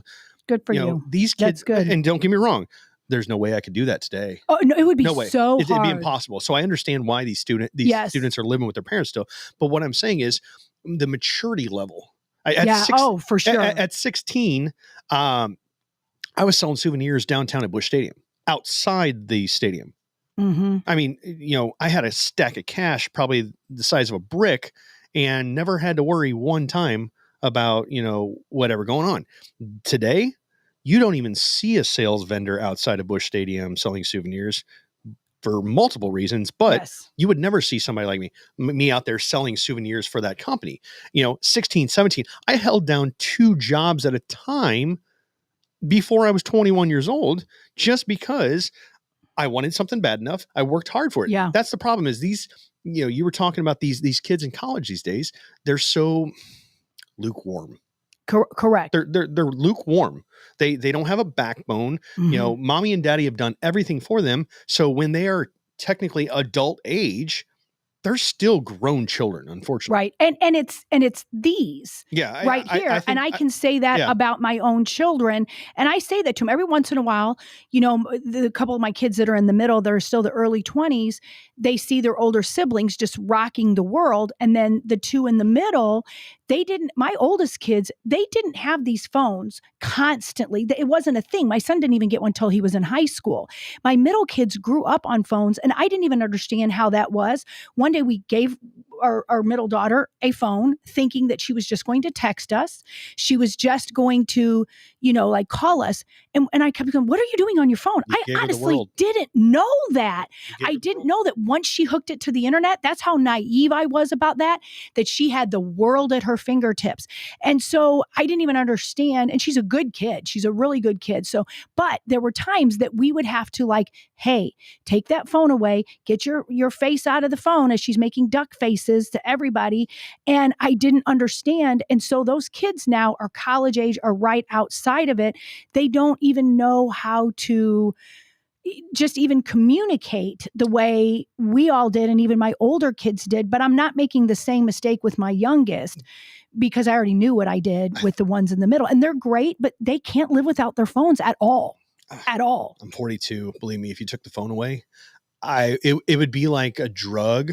Oh, it is like a drug. So, you took the phone away today. Mind you, I use it for business. We use it for communication. Right. I use it for the show. We're on it right now. Yes. And I'm grateful for them. My phone's sitting right here with my list of the show agenda. Lizzie's got Facebook up. Every once in a while I jump through there and give it some likes and everything. So communication wise, yes, it's a great tool. It's a tool. Yeah. It's a great tool. But the fact that, these kids in college these days are more worried about their Snap. I'm not on Snapchat, so I have no idea, but it's they have to keep, doing so many snaps. So they keep this long line of snaps going. And I told my daughter the other day, because when we're driving down the street, we're driving down, going to somewhere, every once in a while, I don't know if the rest of you parents, but I see this. Yeah. And I'm sitting over there where the phone's being glared at, like you're getting the glare. She's taking pictures of me. Oh, yes. Which is, it's fine. And I tell her, I said, listen, I these pictures, with me driving and everything, I don't want all your friends having pictures of me. For one, I said, number two, stop. If when you think about that, is a funny visualization. It is today. I mean, literally, it's this every 30 seconds. And I'm like, what are you doing? Yeah. Well, I'm trying to keep my snaps up. I'm like, I don't know what that is to begin with. It's like a snap string. They don't want, they have to have it every day. They might have 14 kids on it and they have to snap once every day to keep their streak. To keep snap streaks. That's what it is. Yeah. And I looked at her, I go, so if you stop the snap streaks, are all your friends going to disappear?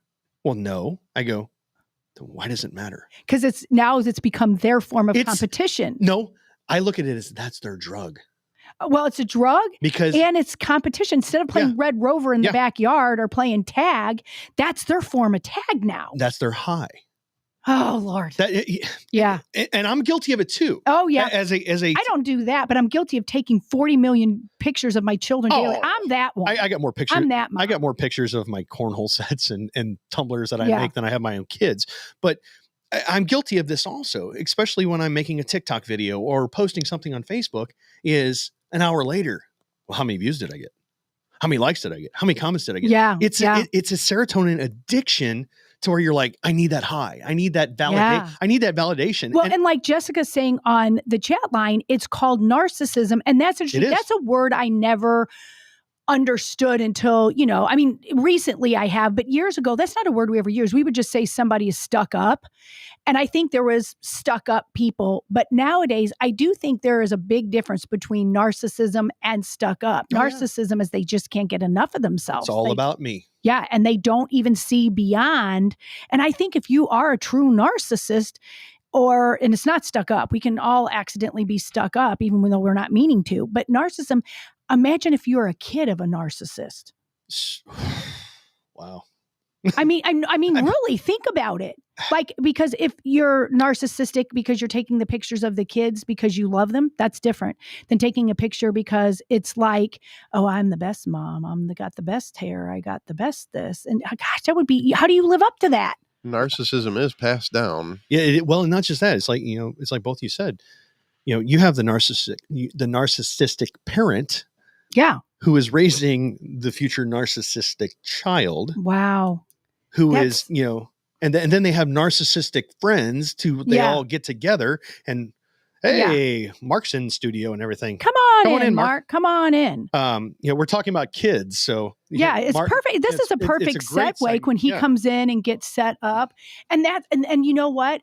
And we don't have to go into this with Mark, but I think that's a lot of situations that say why the dads, I think, and we're going to get into that with Mark, why there's a lot of dads that are not in the kids' lives is because the moms think they're just so much better than and they just cannot let the dad win. That their children even become competition. Well, they use the kid as a bargaining tool and all that. So and everything.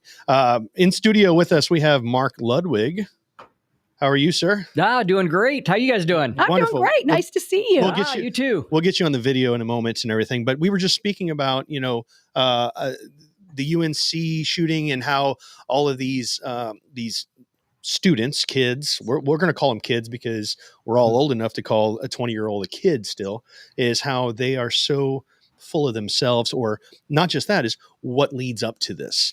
Obviously different people are triggered different ways, but this is a perfect we didn't plan it, but it's a perfect segue into you being here to talk about Senate Bill 35. And as you see behind Mark, he's with the Americans for Equal Shared Parenting. And one of the things that Mark and I definitely have in common, besides the fact that we know each other and we know other people, we have community friends, is the fact that both of us are single. I'm not going to call myself a single father, but at one point in time, I was a single father. I have children from a divorce, and one of the things I was reading over SB 35 is that this bill is starting to really bring in the co-raising of parents. So back in the day when I was a child, back in the 80s, it was very common for, if mom and dad got divorced, that mom, because moms have always been thought of as that loving, that nurturer, the nurturing parent that only a mom can raise a child. And dad, unfortunately, got every Wednesday and every other weekend. Mm-hmm. Well, when I got divorced, and you can jump in a moment to expand on this even more. When I got divorced, I fought tooth and nail just to get 50% with my kids. And the fact that we lived in two different areas, it was a large drive. So for a while there, until everything was said and done and finalized, I was delegated to a Wednesday and every other weekend, which one sucked because I love my kids. And like, there's a lot of parents that we love our kids. So Mark, welcome in this morning and everything. I tell you what, give me a little bit of, I was kind of reading the summary of Senate Bill 35, but give me the layman's terms of what you guys were able to succeed in getting this bill passed. Yeah, first off, thanks for having me on. Is it my phone, your phone? We got some feedback. That's what I was wondering. Hold on here. I wonder if I still... We're good? Okay. We're good. We're good now. Go ahead. We're good. Okay. I was going to say. No. It's not you. Okay. But yeah, first, thanks for having me on to help raise awareness. This is an issue that a lot of times until it happens to you, you're just not aware that it's even an issue. 13 years ago, if somebody would have told me there was a problem, I literally wouldn't have even listened until it happened to me. And that's why I like getting a chance to raise awareness for people to say, hey, this is a serious issue that can lead to problems that all of us are affected by. You know, when you talked about school shootings, I don't know the current number, but for a while it was to the point where about 90% of all school shooters grew up without a father. And that's one thing that we'll talk about in a second, some of the societal problems because of the confusion of the child growing up without one parent. And for most people across the country, 83% of the cases are going to be relegated to one parent as a visitor every other weekend to the child. And fortunately, we have changed that in Missouri. You were fortunate to at least get every other weekend and a Wednesday. There's a lot of people across the country that don't even get that. Well, that was before everything was finalized because that's what my ex only allowed me to. But once we got it to that finalization point, and don't get me wrong, I personally think in my situation, the age of my children when I went through the divorce and everything made a huge impact on how this all kind of conspired or ensued, because they were only 2 and 3 years old. They were very little. They had no idea. So it would be, in my opinion, completely different if they were 10 and 11 versus 2 and 3, just adjusting in that whole situation. But back to what you were saying in the Senate Bill 35, where you had to fight so hard to, at least get 50% time with your and not even 50%. For the first year, I got 2 hours on Tuesday, 2 hours on Thursday, and 3 hours on Saturday. And that was it. And that included driving time.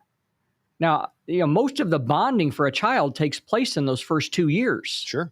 And you rip one parent out of that child's life. And that's what people fail to realize is from the child's perspective.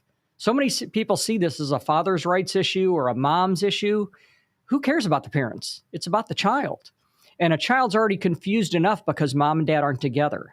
Now you add the fact that all of a sudden one of my parents got ripped out of my life and I only get to visit them on weekends. In their mind, they're thinking either A, does that parent not love me enough? Or B, am I not worthy enough? Now, a child can't articulate that. 5-year-olds don't know how to describe. They're confused, but they don't know how to. Sure. And so they bottle it up inside and bottle it up and bottle it up. And then when they reach the teenage years, that's when you start finding kids with behavioral problems, drug problems. They become high school dropouts, teen pregnancies, incarceration rates.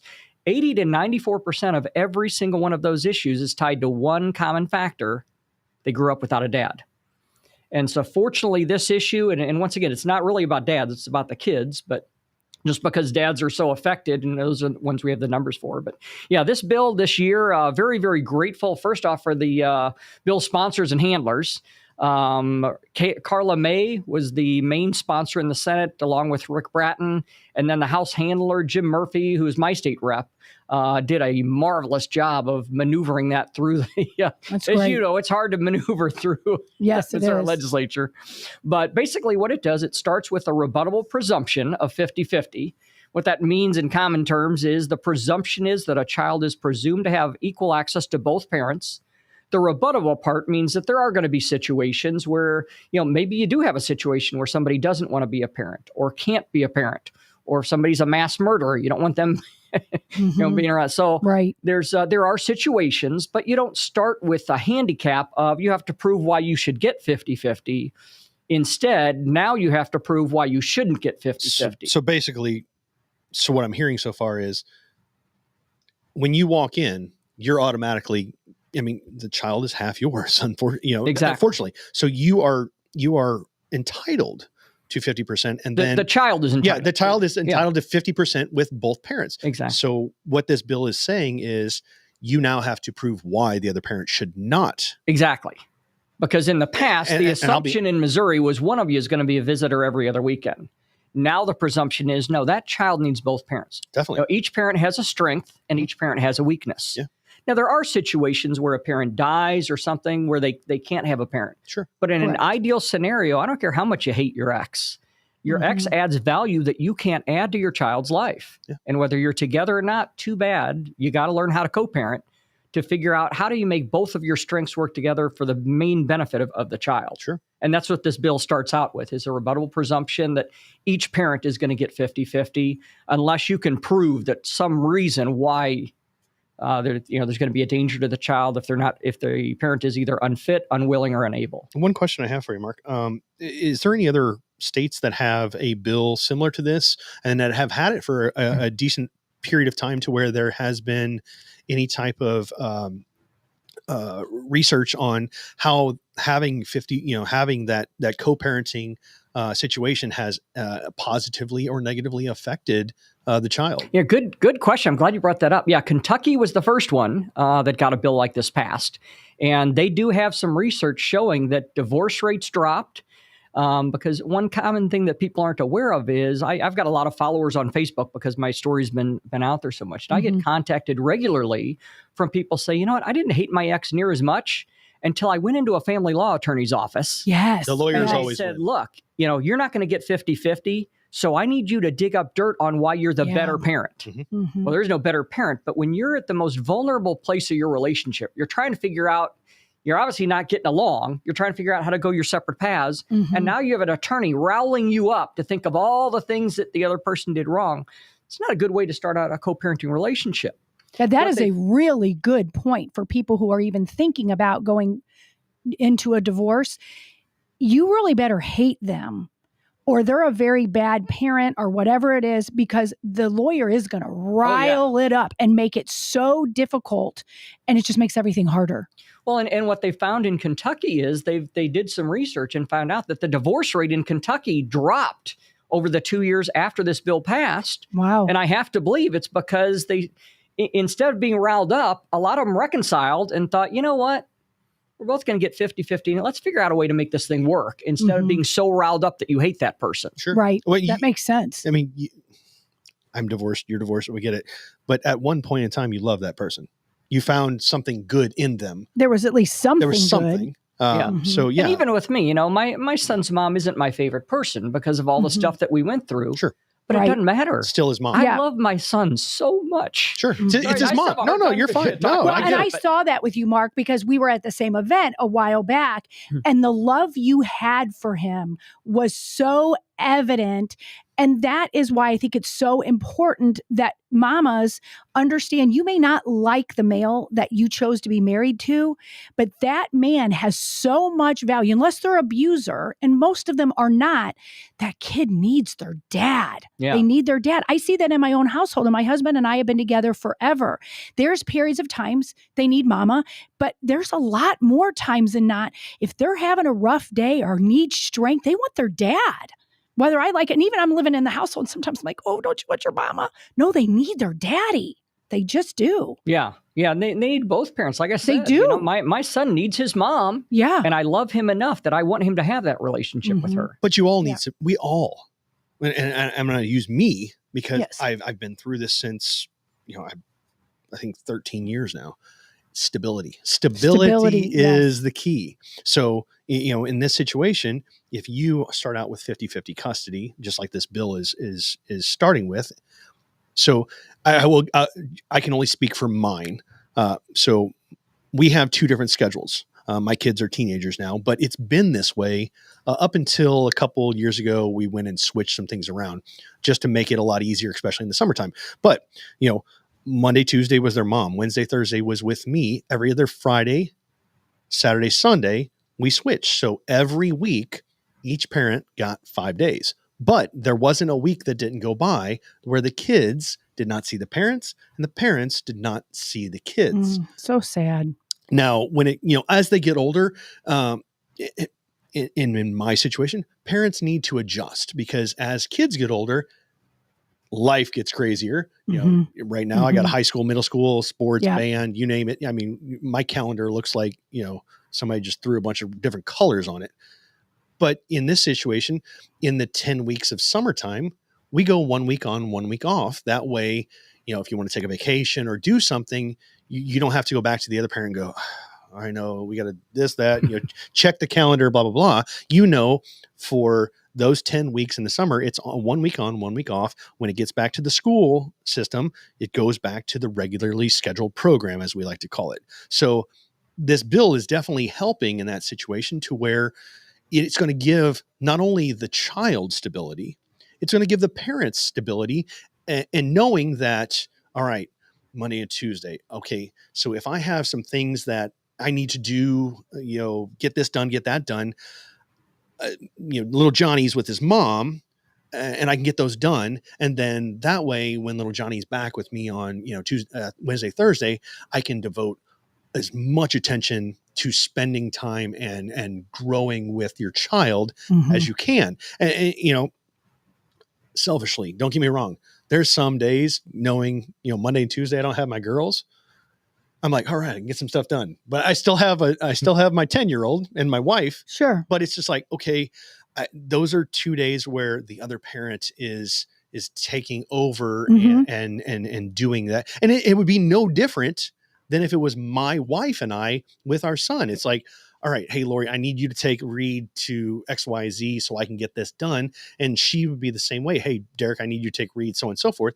And that way the parent has that focus time to where they can do the things that they need to get done and then come back and just put all the attention they can into enjoying the time with their child. So that's stability is important. In my situation, you know, my son, until he was 12 years old, had never spent 7 consecutive nights with me ever in his life. Wow. And so, you know, as a result, I had to rearrange my whole life. You know, right now I drive for Uber to make an income. And a lot of people say, well, you know, gosh, with your background, you got 3 majors and all this, you could get a great corporate career.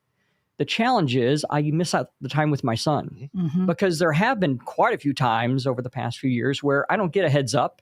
I'll get a text at the last minute that says, hey, I have to do something. Do you want to pick him up from school? And the last thing you do is drop everything, go. Exactly. Yeah, as a parent, you want to. Because for years I went where I would get no phone contact. Sure. I would know that from Sunday to Friday, my phone calls weren't going to be answered. And so I don't care if it was 30 minutes with him. I would much rather sacrifice a career in banking and be an Uber driver for 30 minutes with my son on a Tuesday afternoon, if that's all I get with him.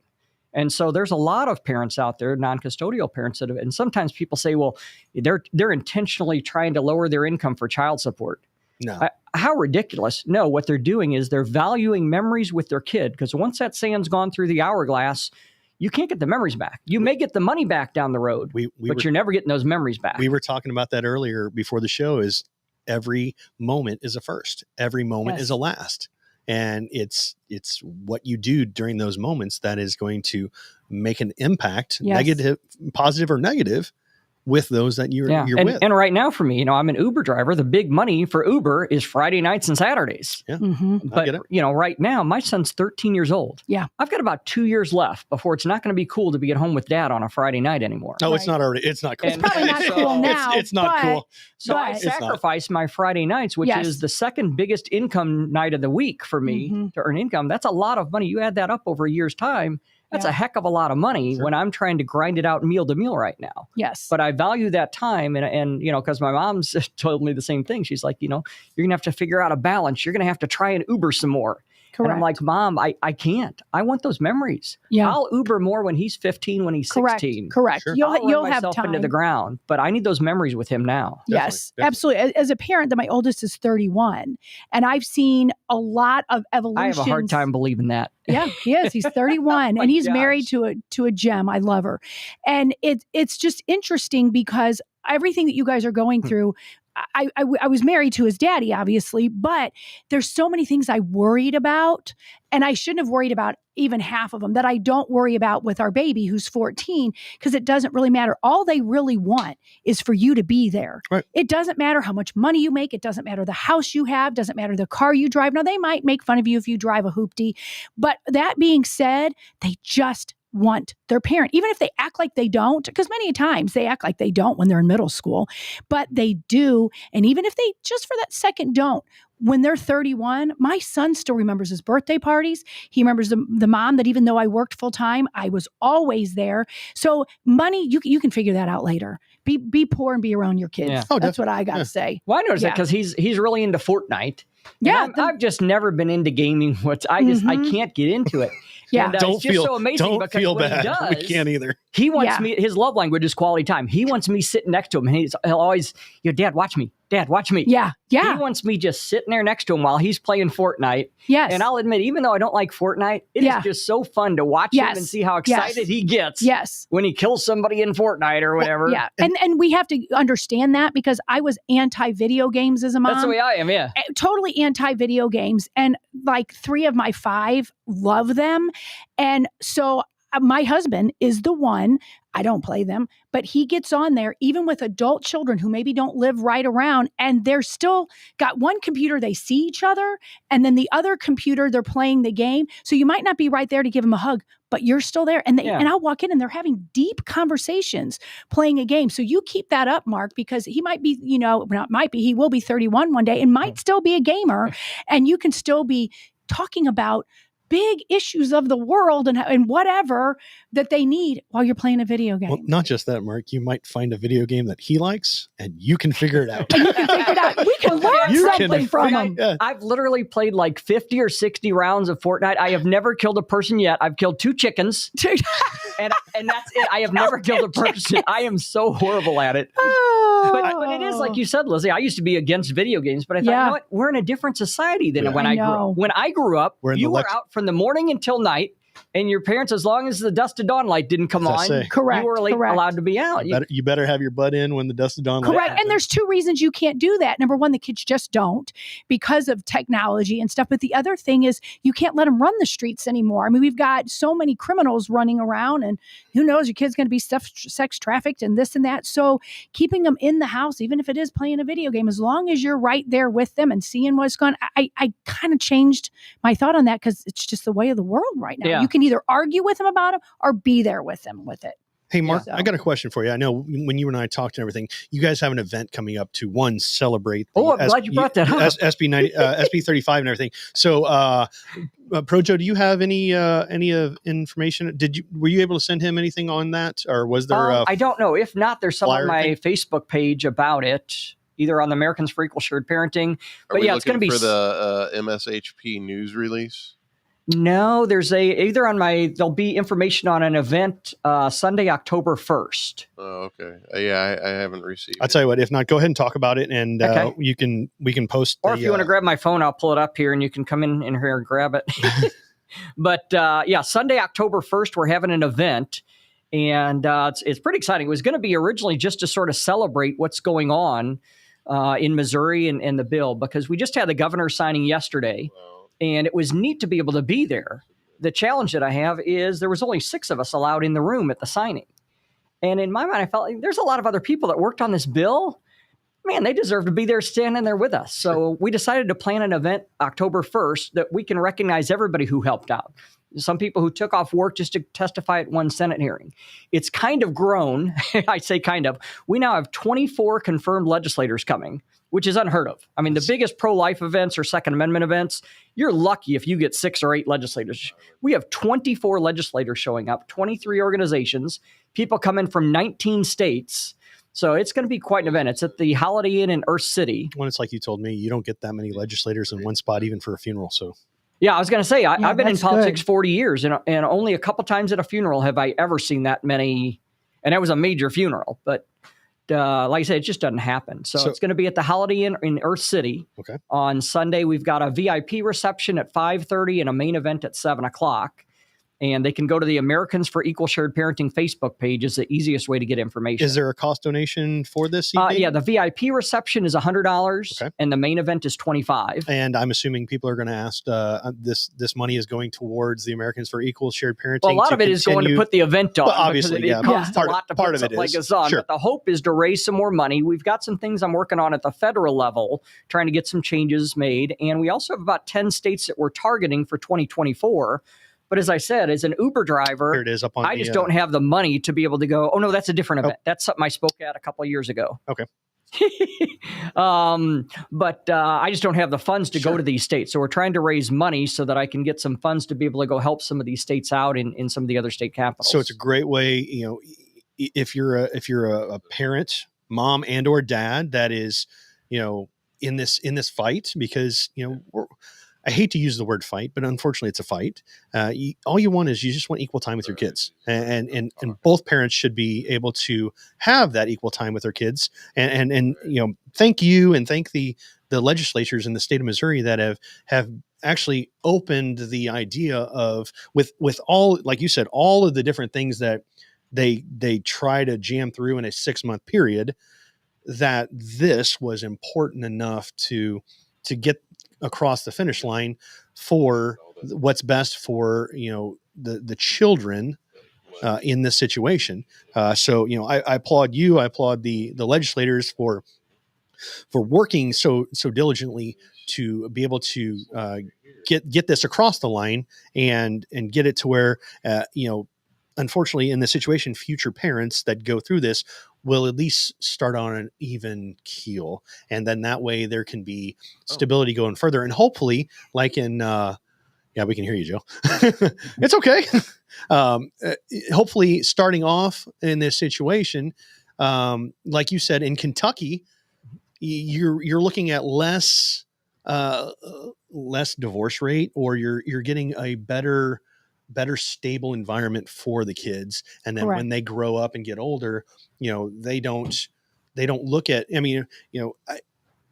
I don't want any child to look at one of the parents because they weren't there. Correct. Looking at them going, well, like you said, you didn't love me enough. It's not that. It's because you had a corrupt judicial system. And I'm going to say it's corrupt, because personally, I don't feel that you should have to pay child support if you have a 50-50 custody situation, because last time I checked, both adults made a decision to split. And as adults, you have to live with your decision either way. And you should be able to have to support yourself without, you should be able to support yourself, which means you got to get off your butt. You got to put your big girl pants on and figure out a way how to do it.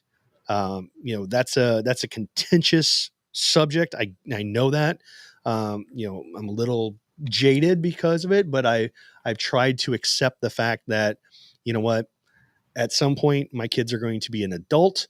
And at the end of the day, like my current wife tells me, Lori, she tells me all the time, when they're out of the house, it's just me.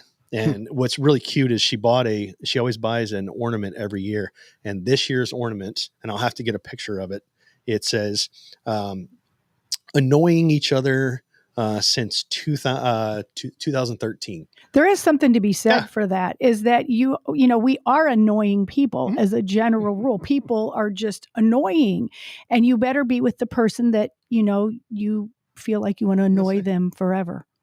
Who we're annoying for the rest of our life. Because you brought up a good point too about kids growing up wondering, did a parent love me or something? One of the biggest growing groups of followers I have on my page is kids who grew up in that situation, wondering, why did I only get to see my parent every other week or less than that? Yeah. And I have so many stories that I can tell you of people who contacted me that said, I grew up hating my dad because I thought he didn't want to be a part of my life. Yeah. And I basically alienated him and literally blocked him out of my life for 10, 20 years, only to reconnect 20 years later and have them pull out a banker's box of return to sender birthday cards, Christmas cards, Thanksgiving cards, bankruptcy papers for where they spent all their money in attorney, reconnect with the father only to find out that 6 months later, that dad died of cancer. Yeah. Mm-hmm. And they missed out on a life with a father that they'll never get back. Sure.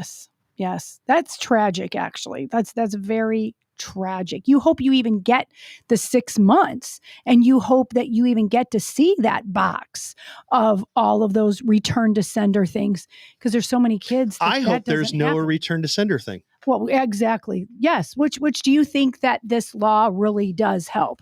It'll definitely. There's still more follow-up that we need to do next year. That's why we want a big attendance on October 1st, is to make an impression on the legislators that, look, there's more work to do here. But this is going to be a big help to try and curb that. And that's one reason, too. I started that journal. I think, I wrote a journal to Levi that I've written almost every night since he was born. I've got 60-something books now where I've written to him.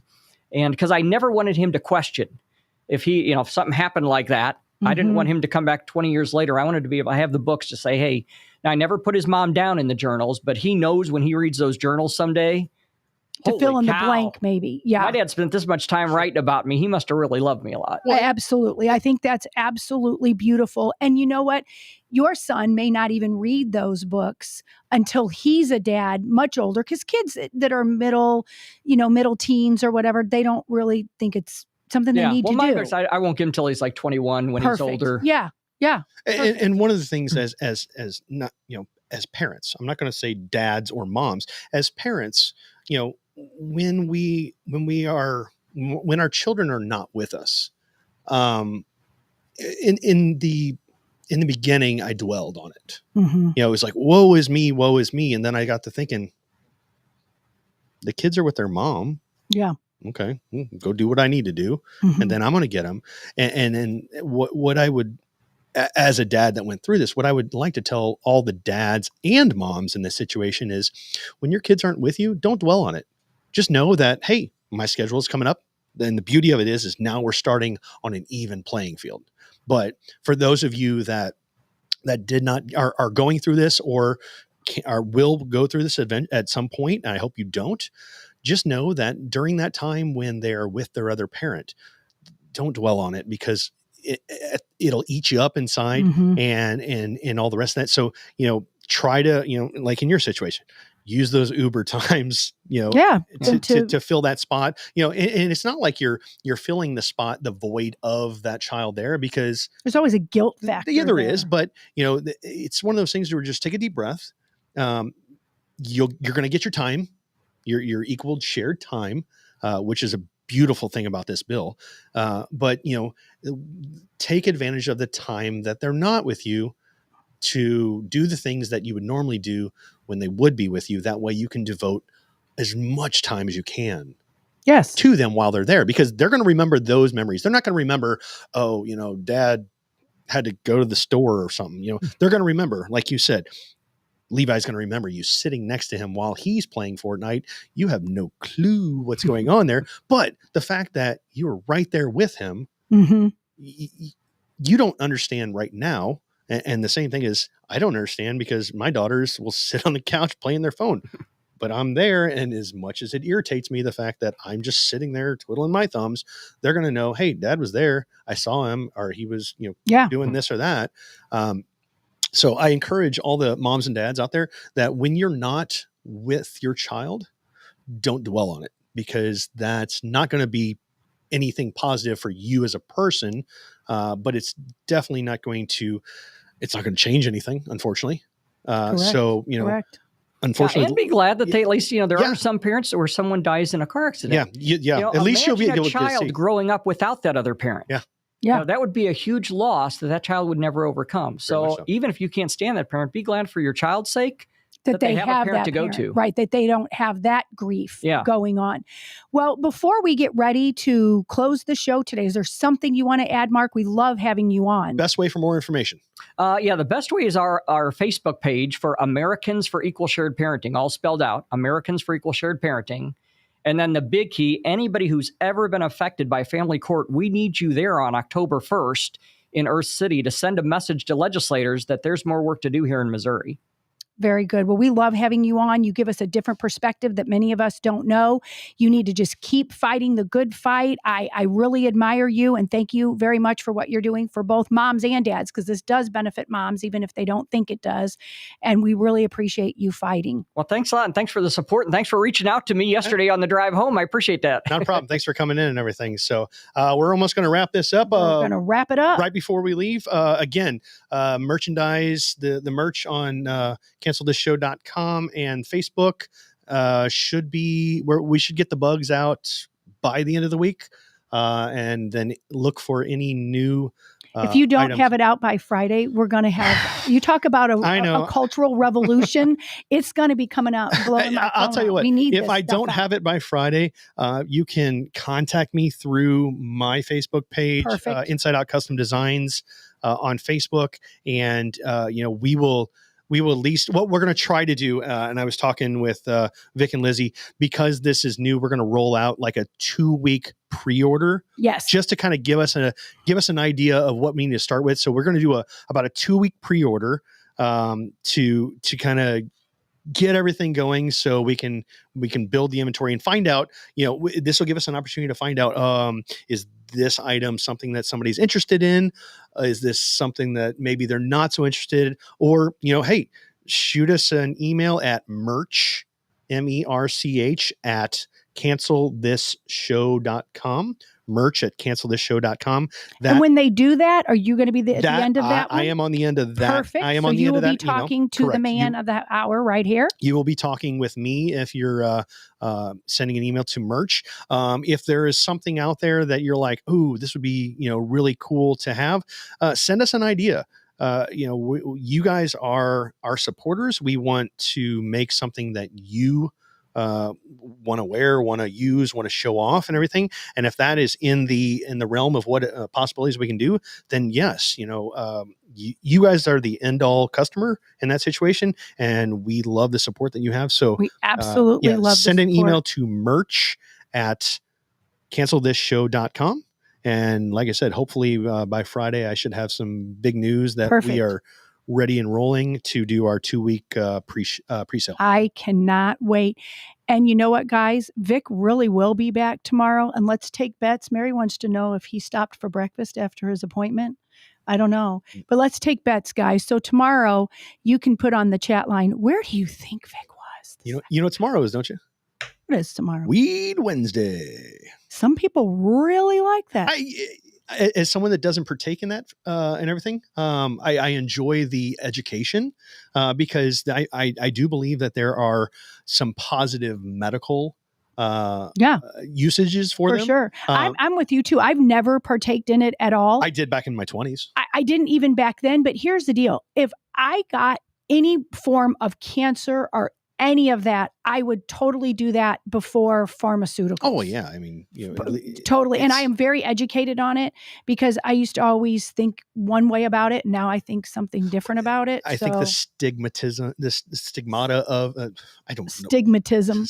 Did you know that's what happens? Apparently, when you do the weed, it will does actually help with too. your stigmatism. That's what I heard. It helps with glaucoma. Yes, yes. But the stigma of marijuana and products like that has been so Nancy Reagan don't do drugs that I think they finally came around to, which is a beautiful thing. They came around to understanding that this can be this is a positive. This can be a positive. This can help people, and you don't always have to go through the ways of chemical medication and everything. Correct. So, well, there's two things before we close. Go for it.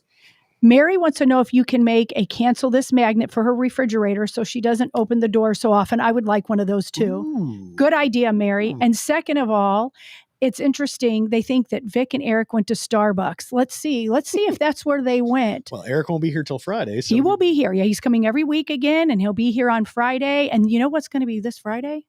Kelly Mano and Eric in the house. Kelly Mano and Eric. Last time they were here, I kid you not, I sat back and did you just howl the whole time? Better than that, I have a 65-inch TV. Oh, I bet that was good. I put that on YouTube while I have my phone, and I'm just sitting there rolling. Yeah, because it's basically two of the same generation. Oh, I love it. From the same general area. Yes, yes. And Kelly Mano, if you are listening, please go follow me on TikTok, Mr. Pool Guy. Yeah, you know what, you guys? If you guys like Derek, go look at Mr. Pool Guy. That he's on Facebook, and I can say this. I know I interrupted you, but but Mr. Pool Guy. Now, if you get offended easy, don't listen to it. But you know what? They can't get offended easy and listen to the show. So they're kind of people. So Kelly Mano, if you're watching this, I want to collab with you once, just one time. Yeah, she might. Well, I'll invite you over to the pool, and you can do a Mr. Pool Guy segment before we have to close the pool. So there you go. She may very well want to do that. Well, guys, it has been a marvelous show. Keep your bets on where Vic was the second hour. I want to see him on the chat line tomorrow. Let's all find out where Vic went. I think it was just something simple as his appointment ran late. Matter of fact, Lizzie, it's always a pleasure to be in studio with you. Mark, thank you for coming today. And we'll see you guys tomorrow at cancelthisshow.com. Y'all have a great day.